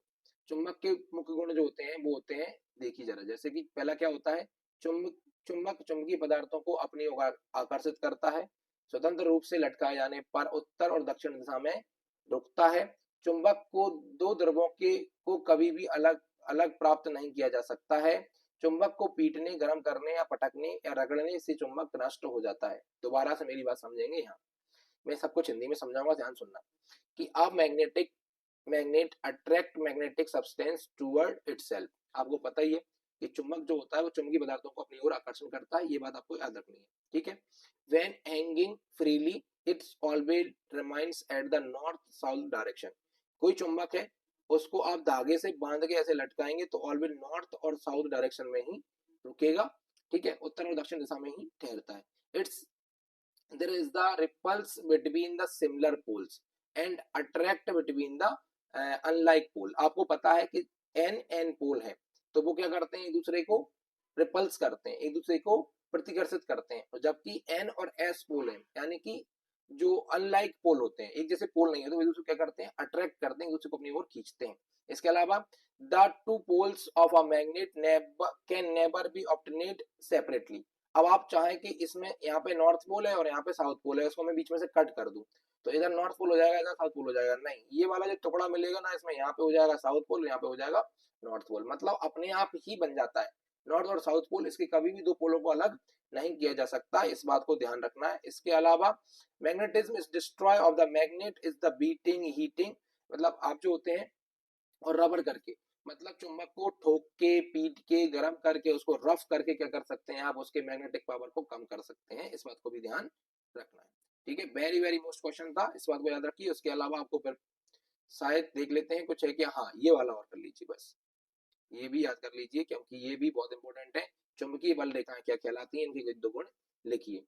तो देखो आपको पता ही है, मैं बता देता हूँ, मैग्नेटिक फील्ड लाइन की बात हो रही है, तो magnetic force lines are the smooth angle curve draw in a magnetic field along with the unit north pole moves. ठीक है, मतलब उत्तरी पोल की तरफ, जैसे यहाँ पे दिया हुआ है कि चुंबकीय बल रेखाएं चुंबकीय क्षेत्र में खींची गई चिकनी कोणीय वक्र होती हैं जिनकी अनुदिश इकाई उत्तरी ध्रुव गति करता है। मतलब यहाँ से अगर नॉर्थ और साउथ पोल है, नॉर्थ और साउथ पोल है, तो ये नॉर्थ पोल की तरफ जाती हैं, कहाँ जाती हैं, नॉर्थ पोल की तरफ, इधर से भी नॉर्थ पोल की तरफ आएंगे। ठीक है, ऐसे बनता है डायग्राम। ठीक है, अब देखो इसमें इनकी गुण याद रखने, इनकी प्रॉपर्टीज आपको याद रखनी है। तो क्या होता है, चुंबकीय बल रेखा हमेशा उत्तरी ध्रुव से निकलती हैं और दक्षिण ध्रुव में प्रवेश करती हैं। ठीक है, इसके अलावा बल रेखाओं पर किसी भी बिंदु पर खींचे गए स्पर्श स्पर्श उस बिंदु पर चुंबकीय क्षेत्र को दर्शाती हैं। बल रेखाएं कभी एक दूसरे को पार नहीं करती हैं। इसके अलावा बल रेखाएं कभी भी एक दूसरे को पार नहीं करती हैं, वही बात है ना। बल रेखाएं हमेशा तल के लंबवत प्रारंभ होती हैं और लंबवत ही समाप्त हो जाती हैं। अब देखो मेरी बात दोबारा से, magnetic lines of a force always emerge from the north pole and ended the south pole। यहाँ से निकलकर नॉर्थ पोल से साउथ पोल की तरफ, जैसे मान लो यहाँ पे कोई पोल है, यहाँ पे बना हुआ है नॉर्थ पोल, यहाँ बना हुआ साउथ पोल, तो यहाँ से निकलेंगे और यहाँ चली जाएंगी, यहाँ से निकलेंगे यहाँ चली जाएंगी, यहाँ से निकल के यहाँ चली जाएंगी। ठीक है ना। इसके अलावा the tangent draw at any point two line of a force so the magnetic field that the point line of a force never cross each other. इसके अलावा आप इतना मत लिखिए, तो ऐसा लिखिए कि फोर्स लाइन जो होता है ना, magnetic force line never cross each other, एक दूसरे को कभी भी नहीं काटती हैं, ये बात याद रखिए। इसके अलावा line of a force always start perpendicular, ये हमेशा परपेंडिकुलर, जैसे ये चुंबक है तो इसके इसी डायरेक्शन में ये स्टार्ट होती हैं, इसी डायरेक्शन में क्या होती हैं, स्टार्ट होती हैं, परपेंडिकुलर स्टार्ट होती हैं। ठीक है, तो ये आप लोगों को याद करना है। ये मैग्नेटिक खत्म हो गया, इसके अलावा आपको कुछ भी इसके अंदर नहीं देखना है, चलने दो। ठीक है, ये आ गया आपका हीट। और हीट वाले चैप्टर में हमको ज्यादा कुछ चीजें याद नहीं करनी है, बस हमको क्या करना है, ऑब्जेक्टिव याद करने हैं। और हमारे पास जो है समय की भी थोड़ी क्या है दिक्कत है, इसलिए थोड़ा जल्दी जल्दी आप लोग आंसर करेंगे कमेंट में। ठीक है, फटाफट आंसर करते जाना है, इस वाले में आपको ऑब्जेक्टिव याद करने हैं। पहला ही क्वेश्चन है, नीचे दिए गए पदार्थ में किसी स्पेसिफिक हीट सबसे ज्यादा होती है, किसकी स्पेसिफिक हीट सबसे ज्यादा होती है, which of the following substance will have the highest specific heat. बताइए जरा, इनमें से स्पेसिफिक हीट सबसे ज्यादा किसकी होती है, जल्दी से बताइए, इसकी स्पेसिफिक हीट क्या होती है। अगर आपको इसका थ्योरी वगैरह समझना है, अच्छी तरीके से समझना है, तो हमने एक पिछला वीडियो डाल रखा है पहले वाला, है ना, तो उसको आप जाके देखेंगे तो आपको वहां पे मिलेंगी चीजें। बताइए स्पेसिफिक हीट कितनी किसकी ज्यादा होती है,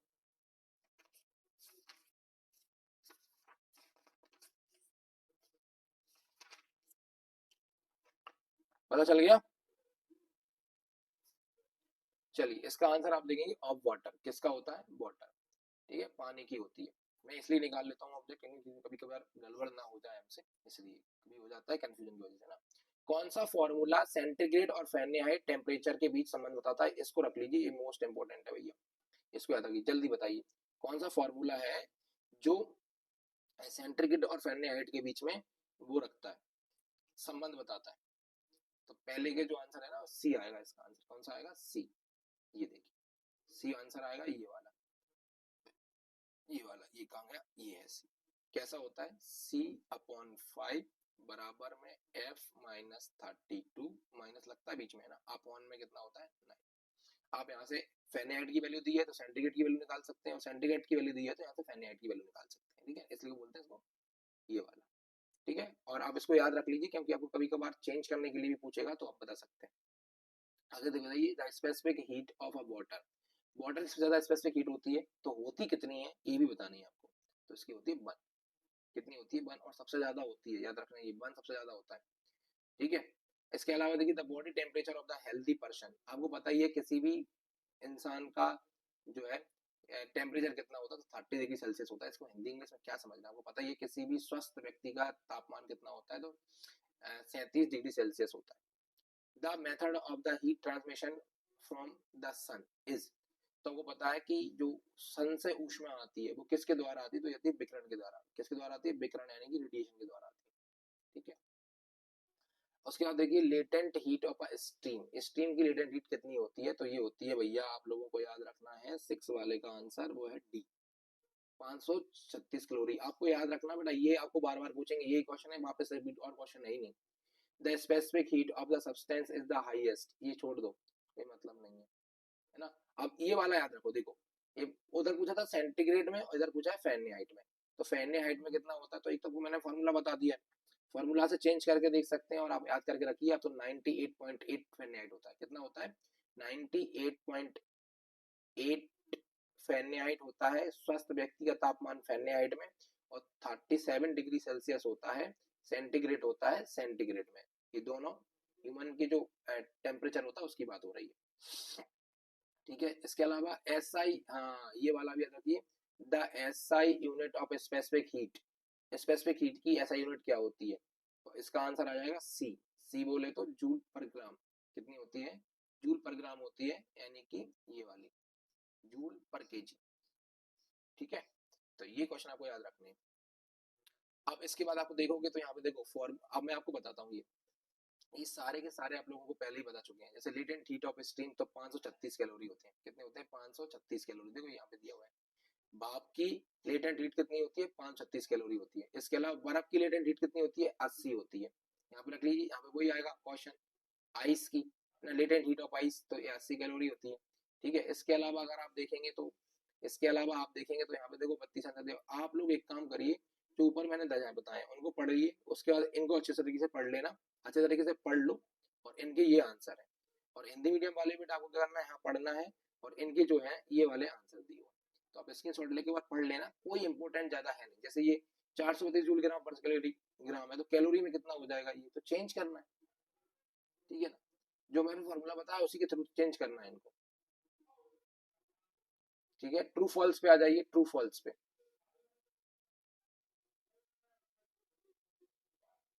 water is an example of high specific heat, तो क्या ये बात है कि वाटर की जो स्पेसिफिक हीट होती है वो सबसे ज्यादा होती है, तो ट्रू है, ठीक है ना।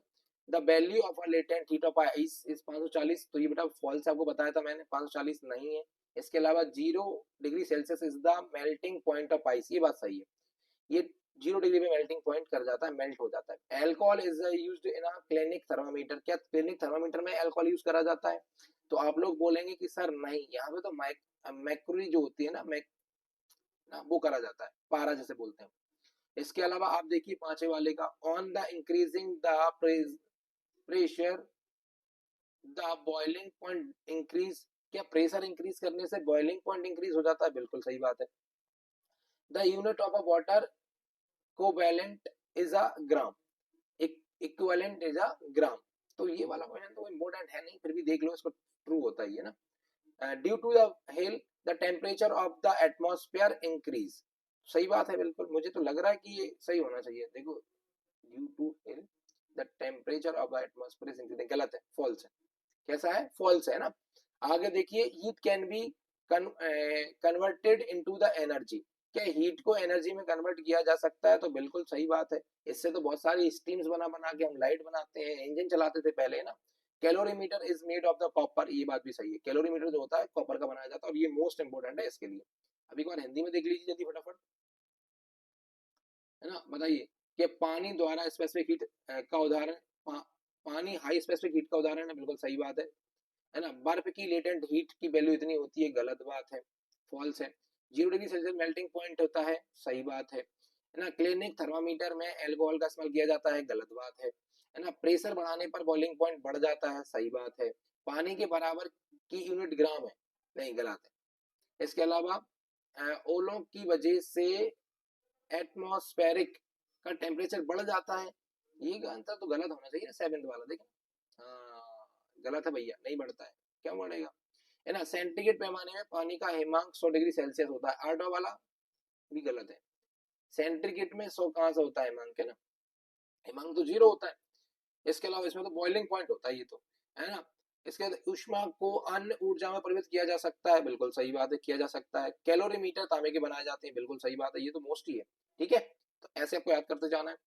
आगे चलिए, तो आप लोगों को यहाँ पे मिलेंगी जोड़ियां, ये इंपॉर्टेंट है जोड़ियां, है ना। जोड़ियां कैसे इंपॉर्टेंट, जैसे कि पूछा है कैलोरीमीटर, तो कैलोरीमीटर जो होता है ना, कैलोरीमीटर आपको दिख रहा है, कैलोरीमीटर क्या है, तो कैलोरीमीटर जो है अगर आप देखोगे तो इसका आंसर आएगा डी, कॉपर के बनाए जाते हैं। अभी बात करिए ना, कॉपर के बनाए जाते हैं, कैलोरीमीटर क्या होते हैं, कॉपर के बनाए जाते हैं। दूसरा करिए, ऊष्मा का ऐसा यूनिट, ये इंपॉर्टेंट है भाई साहब, जूल। ऊष्मा का ऐसा यूनिट क्या होता है, जूल होता है। स्पेसिफिक हीट, स्पेसिफिक हीट यानी कि विशिष्ट ऊष्मा जो होती है, ये तीसरा वाला ई होगा, इसका कौन सा होगा, ई। तीसरे वाले का जो है वो कौन सा होगा, ई। ई किधर दिख रहा है, ये इधर से निकल गई है ना, इसमें इसका जो है ना ये देखिए। इसके अलावा वाप की गुप्त ऊष्मा कितनी होती है, ये इंपॉर्टेंट है। चौथा वाला याद रख लेना, ये सी वाले पे जाएगा 536, मैं पहले बता दूं लेटेंट हीट स्ट्रीम 536 कैलोरी पर ग्राम होता है। ये हर बार उसमें आ रहा है, फिल इन द ब्लैंक्स में भी आया, ट्रू फॉल्स में भी आया है ना, और टिक द करेक्ट में भी आया, जोड़ी में भी आ रहा है। जल संतुलन मतलब कि लेटेंट जो था ना, वाटर बैलेंस, वाटर बैलेंस का क्या हो जाएगा, तो वाटर बैलेंस का हो जाएगा बी, एमएस। एमएस के द्वारा वाटर बैलेंस किया जाता है, एमएस, ये है एमएस, वाटर बैलेंस, ठीक है। तो ये जोड़ियां आप लोग बना लेना। इसके अलावा नीचे और जोड़ियां दी हैं, ये वाली देखो, इनके आंसर भी देखिए। जैसे 100 डिग्री सेल्सियस दिया है, तो 100 डिग्री सेल्सियस का हो जाएगा क्या, सेंटीग्रेड स्केल पे।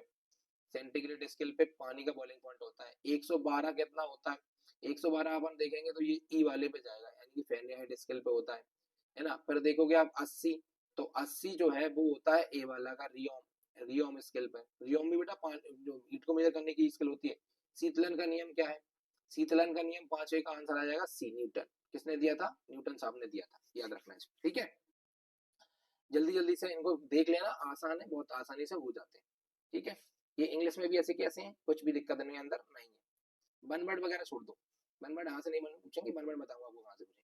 अब पहला क्वेश्चन आपको याद करना है इसमें, right any two uses of the calorimeter. ज्यादा क्वेश्चन याद नहीं करने हैं, बहुत कम है। तो कैलोरीमीटर के 2 यूज क्या होते हैं, इसका इस्तेमाल केमिकल रिएक्शंस की गर्मी मापने के लिए किया जाता है। केमिकल कैलोरीमीटर का इस्तेमाल हीट कैपेसिटी मापने के लिए किया जाता है ना। It is used to measure the heat of chemical reaction, है ना। Calorimeter is used to measure the heat capacity, है ना, दो चीजों को मेजर करने के लिए इसका यूज किया जाता है। अगला क्वेश्चन क्या है, write the definition of heat capacity. Heat capacity की डेफिनेशन लिखिए। तो किसी चीज का तापमान 1 डिग्री सेल्सियस बढ़ाने के लिए जरूरी गर्मी को उस चीज की हीट कैपेसिटी कहते हैं।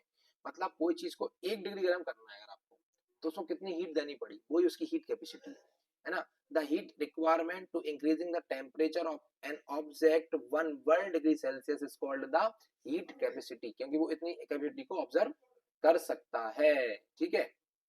इसके अलावा कुछ भी याद नहीं करना है भाई साहब, इसके अलावा कुछ भी याद नहीं करना है। ये तो आप लोगों के 3 चैप्टर क्या हो गए, कंप्लीट हो चुके हैं। जल्दी से आप मुझे बताइए वीडियो कैसा चल रहा है, मजा आ रहा है, मजा आ रहा है तो जल्दी से कमेंट करते जाइए। अब आप आ जाइए इलेक्ट्रिसिटी, मजा तो अब आएगा आप लोगों को, ठीक है। मजा कहाँ आएगा, अब आएगा मजा। तो इसमें ऑब्जेक्टिव बिल्कुल भी याद नहीं करने, इलेक्ट्रिसिटी और 5वें चैप्टर में आपको इतने मोस्ट क्वेश्चन दूंगा कि आप लोग बोलेंगे थैंक यू सर इतने कम कम क्वेश्चन देने के लिए, और मैं गारंटी दे रहा हूँ, मैं गारंटी दे रहा हूँ आप लोगों को क्वेश्चन वहीं से देखने को मिलेगा, ठीक है। चलिए, इसमें आपको सबसे पहले तो यहीं पे आ जाइए, पहला ही क्वेश्चन याद कर लीजिएगा। सबसे तो पहला ही क्वेश्चन याद करिए कि घरों में बिजली सप्लाई करने के लिए इस्तेमाल होने वाले आम इलेक्ट्रिकल डिवाइस के नाम लिखिए। तो आप लोगों को नहीं पता, आपको नहीं पता कि कनेक्टिंग वायर होता है, यानी कि डोरी जिसे हम बोलते हैं, क्या आपको नहीं पता स्विच होता है, चटकनियां होती हैं, इलेक्ट्रिक फ्यूज आपको नहीं पता, ठीक है। बस ये लिखने हैं, है ना, वायर लिखना है, स्विच लिखना है, इलेक्ट्रिक फ्यूज लिखना है, ठीक है। आगे क्वेश्चन देखिए जरा, right the effect of the electric current. Electric current के कितने इफेक्ट होते हैं, तो इलेक्ट्रिक करंट के 3 मेजर इफेक्ट होते हैं। हीटिंग इफेक्ट होता है, हीटर चलाते हो घर पे रोटियां बनाने के लिए, तापने के लिए सर्दियों में, वो हीटिंग इफेक्ट होता है। Magnetic effect of the electric current, इसका मैग्नेटिक इफेक्ट होता है जैसे पंखा चलता है। Chemical effect of the electric current, इसका केमिकल इफेक्ट होता है जैसे सेल से लाइट बन जाती है, ठीक है। तो कितने इफेक्ट होते हैं, 3। इलेक्ट्रिक करंट के 3 इफेक्ट होते हैं, वेरी मोस्ट डाल दो, है ना। कौन कौन से होते हैं, इलेक्ट्रिक करंट का हीटिंग इफेक्ट होता है, इलेक्ट्रिक करंट का मैग्नेटिक इफेक्ट होता है, इलेक्ट्रिक करंट का केमिकल इफेक्ट होता है। ठीक है, वेरी मोस्ट क्वेश्चन है, डाल दो इस पे। इसके बाद आओ तुम क्वेश्चन पे, ये अभी नहीं, ये नहीं, ये वाला आप लोग थोड़ा सा सॉल्व कर लेना, ये वाला मैं आपको बता देता हूँ, सॉल्व कर लेना आप लोग, इसके स्क्रीनशॉट ले लो। ठीक है, समझाने लायक कुछ नहीं। इस पे आ जाओ, इस पे डाल दो very very most, high very most, ये मिलेगा। Right the properties of the electric force line. Electric force line का देखो, मैग्नेटिक फोर्स लाइन वहां पे पढ़ाई है मैंने, अब यहाँ पे इलेक्ट्रिक फोर्स लाइन पढ़ा रहा हूँ, तो कंफ्यूज नहीं होना है। पहले मैं आपको हिंदी में समझा देता हूँ कि विद्युत क्षेत्र की रेखाएं विद्युत क्षेत्र में खींची गई चिकनी कोणी, बल्कि वही की वही डेफिनेशन है, वहां पे लिखा था मैग्नेटिक, यहाँ पे लिखना इलेक्ट्रिक, बस। अब देखो, विद्युत बल रेखाएं धनात्मक प्रवेश से शुरू होकर ऋणात्मक प्रवेश पे खत्म होती हैं। वो क्या हो रही थी, नॉर्थ पोल से स्टार्ट होकर साउथ पोल पे खत्म हो रही थी। ठीक है, इसके अलावा विद्युत क्षेत्र रेखाओं पर किसी भी बिंदु पर खींची गई स्पर्श रेखा एक दूसरे पर चुंबकीय दिशा की ओर चुंबकीय दिशा दर्शाती है। तो मुझे पूछेगा कौन सी दिशा दर्शाती है, तो मैग्नेटिक डायरेक्शन दिखाती है। बल रेखाएं, दो रेखाएं कभी एक दूसरे को नहीं काटती हैं, उधर भी नहीं काट रही थी। विद्युत बल रेखाएं चालक की सतह के लंबवत शुरू होती हैं और लंबवत ही समाप्त हो जाती हैं, वो भी हो रही थी। ठीक है, तो दोनों को एक साथ लिखना, इलेक्ट्रिक फोर्स लाइन और मैग्नेटिक फोर्स लाइन दोनों को एक साथ लिख के याद करना।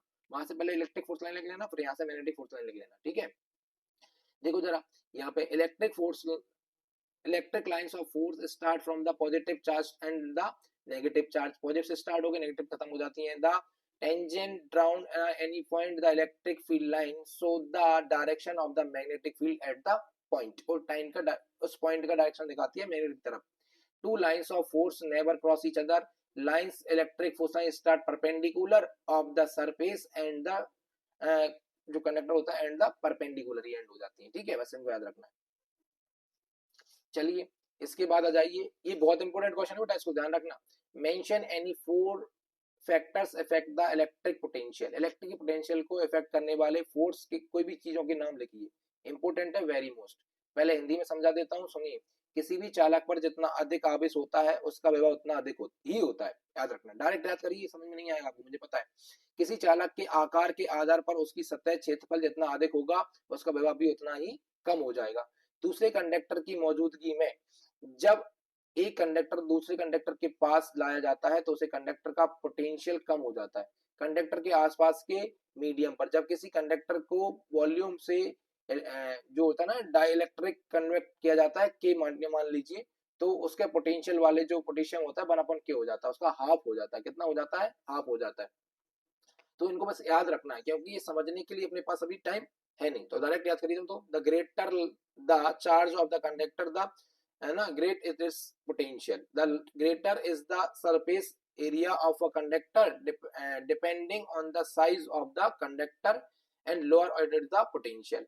3 याद रख लीजिए ना, 4 नहीं रख पा रहे, 3 रख लीजिए। In the presence of other conductors, है ना, अदर कंडक्शन की अगर प्रेजेंस है तो क्या हो जाता है, कम हो जाता है। ठीक है ना, तो क्या हो जाता है, डिक्रीज हो जाता है, बस याद रखना। ठीक है, इतना ही याद रखिए, कुछ ज्यादा ज्यादा बड़ी बड़ी लाइन याद रखिए, तो नॉर्मल याद रखिए। इसके अलावा मैं आपको बताना जो चाहता हूँ वो क्वेश्चन मिल नहीं रहा है, अभी मिलेगा, है ना। जो क्वेश्चन है मैं बताना चाहता हूँ कहाँ गया, ये छोड़ दीजिए, ये लॉ वगैरह हमसे पूछेगा नहीं ज्यादा। राइट देना 4 properties of the equipotential surface. Equipotential surface की 4 प्रॉपर्टीज लिखिए, ये भी मोस्ट इंपोर्टेंट है। कैसा है, मोस्ट इंपोर्टेंट है। समविभव पृष्ठ के कोई 4 या 2 गुण लिखिए। तो मैं आप लोगों को पहले हिंदी में समझा देता हूँ, समझिए कि समविभव पृष्ठ सतह पर किसी आवेश को एक बिंदु से दूसरे बिंदु तक ले जाने में कोई भी कार्य नहीं करना पड़ता। मुझे बताओ कि पूरा एक प्लेट है, इस पर सारे एक जैसा चार्ज है, तो ये चीज यहाँ से यहाँ ले जाने के लिए कोई वर्क करना पड़ेगा क्या, नहीं करना पड़ेगा। तो समविभव पृष्ठ पर किसी आवेश को एक जगह से दूसरी जगह ले जाने पर कोई भी काम नहीं करना पड़ता। विद्युत बल रेखाएं सतह पर प्रत्येक बिंदु के लंबवत शुरू होती हैं। 2 समविभव पृष्ठ एक दूसरे को कभी भी नहीं काटती हैं।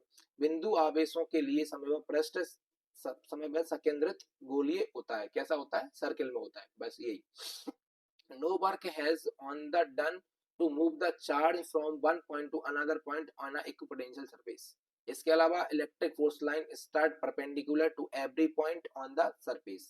ये बात पहले से याद रखनी है कि हर जगह परपेंडिकुलर स्टार्ट हो रही है ना। इसके अलावा two equipotential surface never intersect each other, ये बात भी याद रख लो, कभी किसी को नहीं काटती, ना फोर्स लाइन काटती, ना मैग्नेटिक फोर्स लाइन काटती, ना इलेक्ट्रिक फोर्स लाइन काटती, और ना समविभव पृष्ठ वाली लाइन काटती है ना। Equipotential surface of point charge the क्या लिखा था, कनेक्टिंग जो होता है वो स्पेयर में होता है। किसमें होता है? स्पेयर यानी कि गोलाकार में होता है। ठीक है, बस इसको याद रखना है। आगे चलिए भाई साहब, इसके बाद आगे चलिए, आगे चलिए, आगे चलिए, आगे चलिए। नहीं छोड़िए, ये छोड़ दीजिए।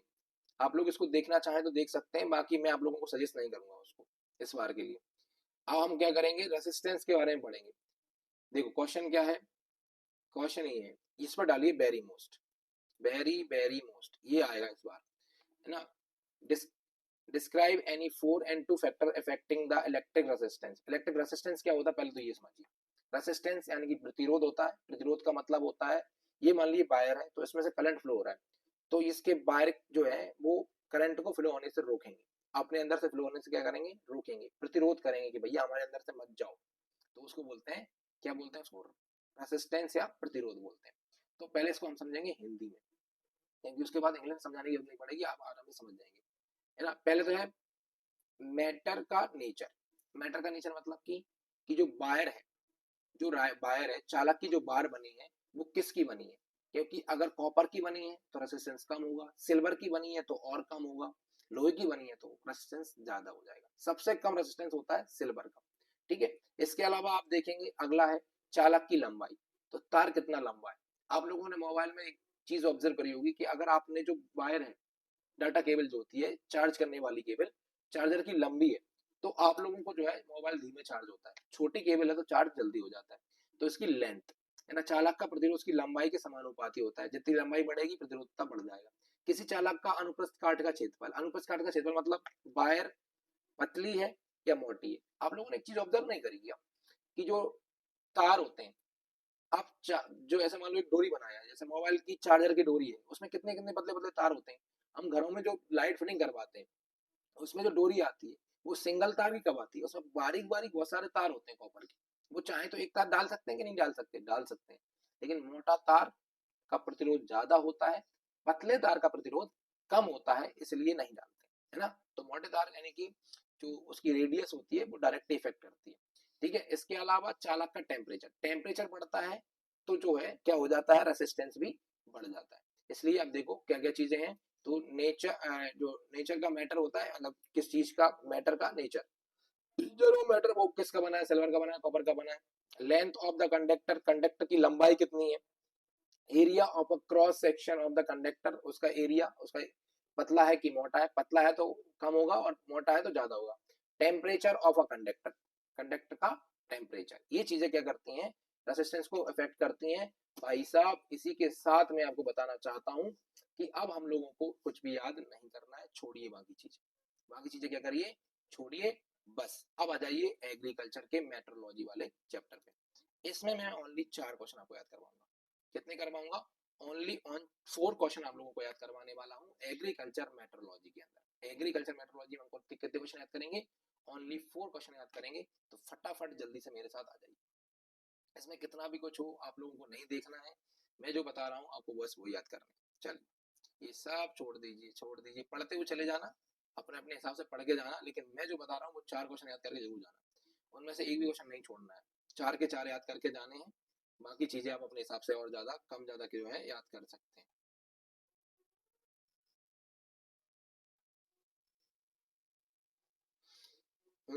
जल्दी जल्दी आ जाइए, जल्दी जल्दी जल्दी जल्दी मिल जाइए क्वेश्चन।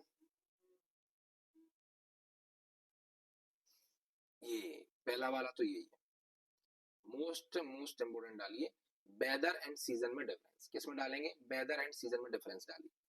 अब वेदर एंड सीजन में पहले मैं आपको हिंदी में याद करवा देता हूँ, फिर आप लोगों को इंग्लिश में करवाऊंगा। आपको पता ही है वेदर मतलब होता है मौसम, और सीजन का मतलब होता है ऋतु। सीजन का मतलब क्या होता है, ऋतु। ठीक है, तो आप लोगों को याद रखना है किसी विशेष समय पर वायुमंडल की स्थिति को मौसम कहते हैं। मतलब एक समय में एक स्थिति को क्या कहते हैं, वायुमंडल की जो वो होती है, सीमा होती है, उसका हम बोलते हैं, क्या बोलते हैं उसको, मौसम बोलते हैं।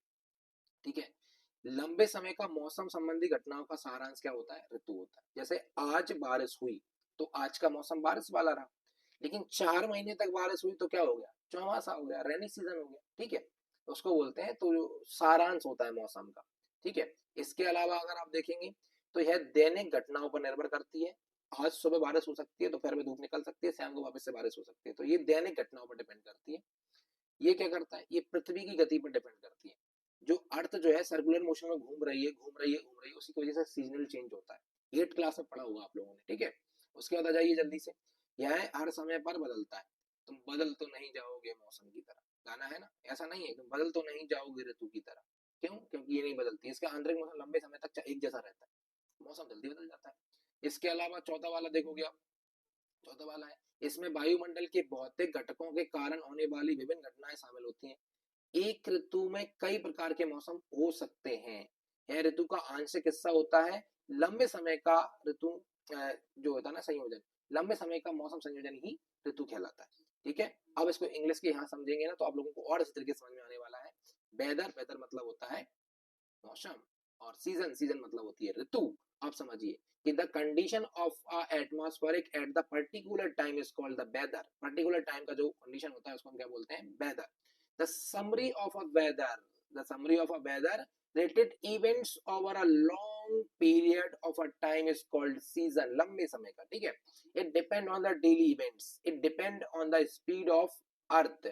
इसके अलावा it's keep changing all time, कभी भी बदल सकता है। इसके अलावा क्या होता है, under this the weather remains for a long time remains the same, एक समय तक, ज्यादा समय तक एक जैसा होता है।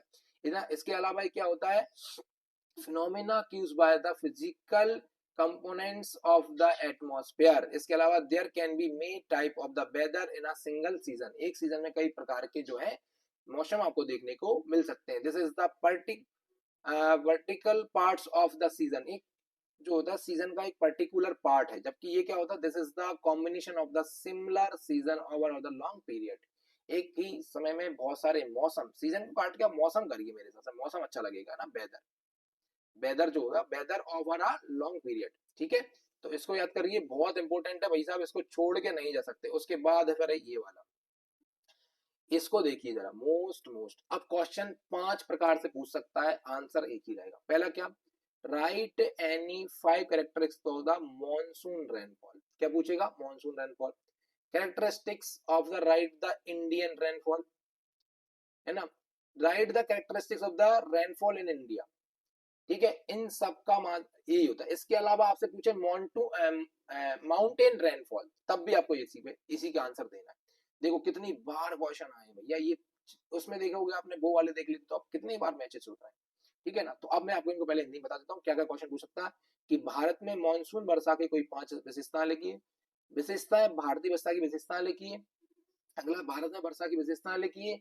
इसके अलावा पहाड़ी वर्षा की विशेषताएं लिखिए, सबकी सब यही है। तो पहली वर्षा क्या है, पहली बात है कि भारत में वर्षा की मात्रा अनिश्चित है, निश्चित नहीं है। इस बार कितनी तेज बारिश हुई है, इससे पहले वाली साल आप लोगों को याद होगी भाई, सब सूखा पड़ी थी। तो निश्चित नहीं है, अनसर्टेन है।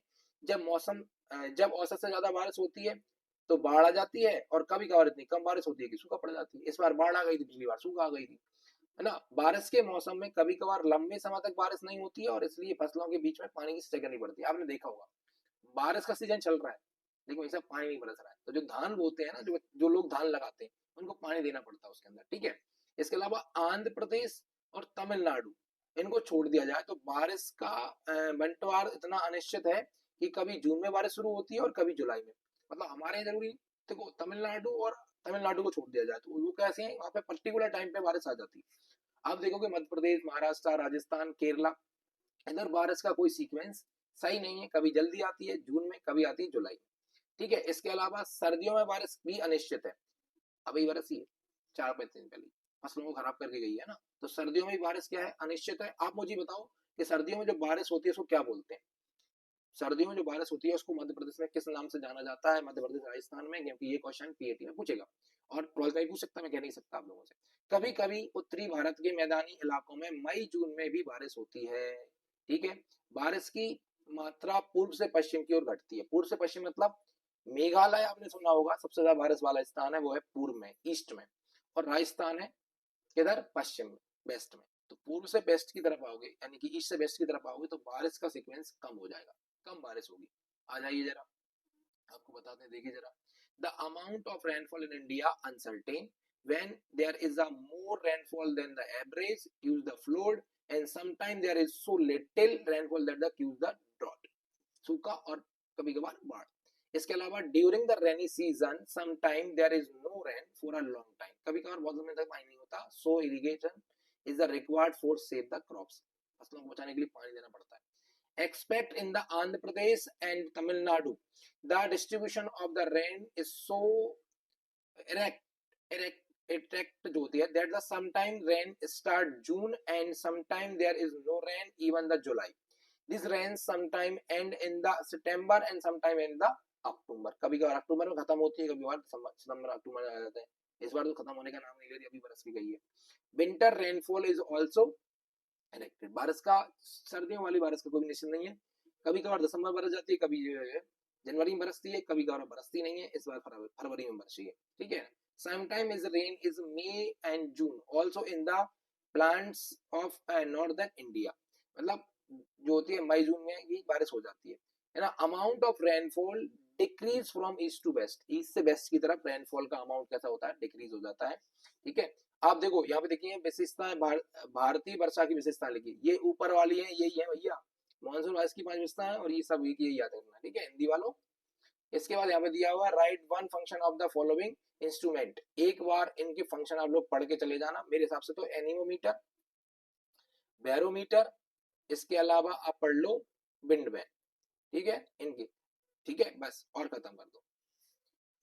इसके बाद आ जाओ भैया वेदर एंड क्लाइमेट, इसको भी डालो वेरी वेरी मोस्ट, अति मोस्ट, है ना। अब मैं बताता हूँ, देखो सेम टू सेम है, बस यहाँ क्लाइमेट जो होती है ना सीजन से ज्यादा लंबी होती है, और क्लाइमेट सबसे ज्यादा लंबा होता है क्लाइमेट, आपको याद रखना है। जैसे कि देखना, the condition of the atmospheric at a particular time is called weather, a long term change in the weather in the atmosphere of a place in the called climate, season जैसा ही होता है।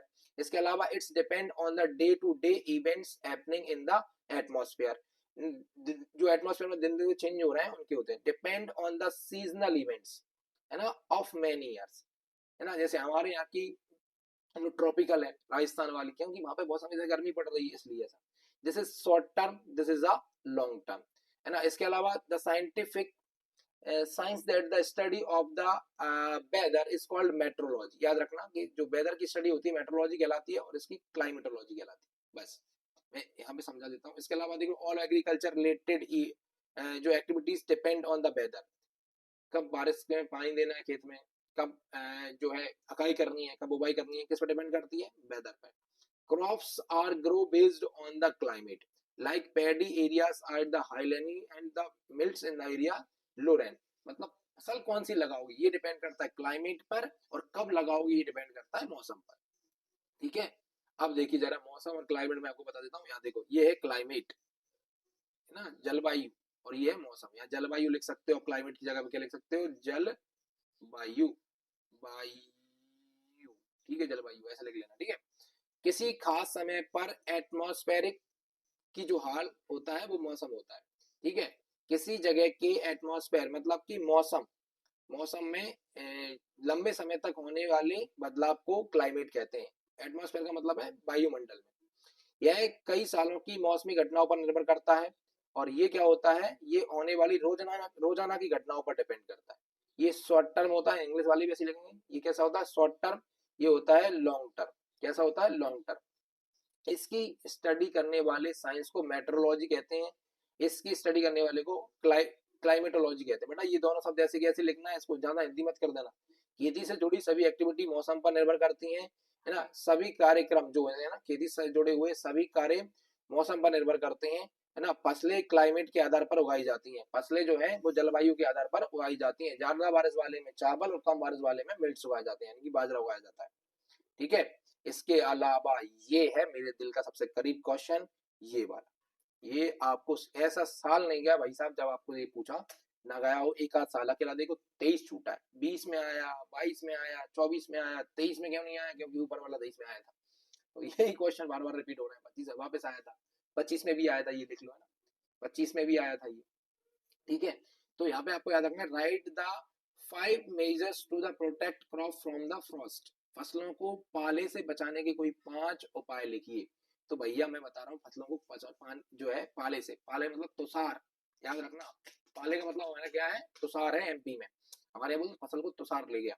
तो कैसे बचाएंगे, कीमती पौधों को पुआल से ढक देना चाहिए। अगर आपने भैया स्ट्रॉबेरी के पौधा लगाए, आपने गांजा लगाया, गांजा तो बहुत कैसे हैं, कीमती हैं ना, बहुत महंगा बिकता है, तो इनको क्या करेंगे आप लोग, ढक देंगे। क्या कर देंगे, ढक देंगे। कैसे, पुआले से, स्ट्रॉ से ढक देंगे, है ना। तो valuable plant should be covered with straw. आप हर किसी को नहीं ढक सकते, तो वैल्यूएबल को ढक लीजिए।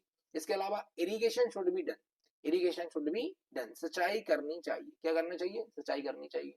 The atmospheric temperature should be increase by the getting smoke around the plants, मतलब पौधे के चारों ओर धुआं करके माहौल का जो है तापमान बढ़ा देना चाहिए। इसके अलावा Frost resistance crop should be sound, पहाड़ों पर यानी नहीं, पौधों की जो है ना वो ऐसी वाली, वो अब ये नीचे दिया देखो, ये पाले झेलने वाली फसलों को बोना चाहिए। आजकल आने लगी ना हाइब्रिड ब्रीड्स, वो पहाड़ों पर जो है ना पौधे ढलानों पर लगाने चाहिए। किस पे लगाने चाहिए, ढलानों पर। on mountains plant should be the planted on slope, slope में पौधे लगाने चाहिए। भाई साहब ये 4 क्वेश्चन अगर आपने कर लिए तो मैं गारंटी दे रहा हूँ 4 में से 1 क्वेश्चन आपको देखने को मिलेगा। और ये हमारा हो गया खत्म। यहाँ से हमारी स्टार्ट होगी केमिस्ट्री। एक ये वाला डायग्राम जरूर देख के जाना, है ना, बिंड बैंड का डायग्राम है ये, है ना, इसको देख के जाना, बिंड बैंड का डायग्राम, ठीक है ना। तो इसको आप क्या करना है, जो मैंने क्वेश्चन बताए हैं वो जल्दी से याद करने हैं। और हम आगे किसका पहले वीडियो लेके आऊं, पहले मैं बायोलॉजी का वीडियो लेके आऊं कंप्लीट, मैथ का लेके आऊं या केमिस्ट्री का लेके आऊं। हालांकि इनके फुल वीडियो इसके डिस्क्रिप्शन में लिंक है, केमिस्ट्री का फुल वीडियो का लिंक है, बायोलॉजी की 2 वीडियो का लिंक है, 2 में खत्म हो जाएगी, मैथ की वीडियो का लिंक है। जल्दी से जाकर उनको देख लीजिए और मुझे कमेंट कर दीजिए कि सर इस टॉपिक पे वीडियो लेके आइए, मैं वो वीडियो आप लोगों के लिए लेके आऊंगा। जल्दी से कमेंट करके बताना और वीडियो को ज्यादा से ज्यादा शेयर करो दोस्तों के साथ। मिलते हैं नेक्स्ट वीडियो में।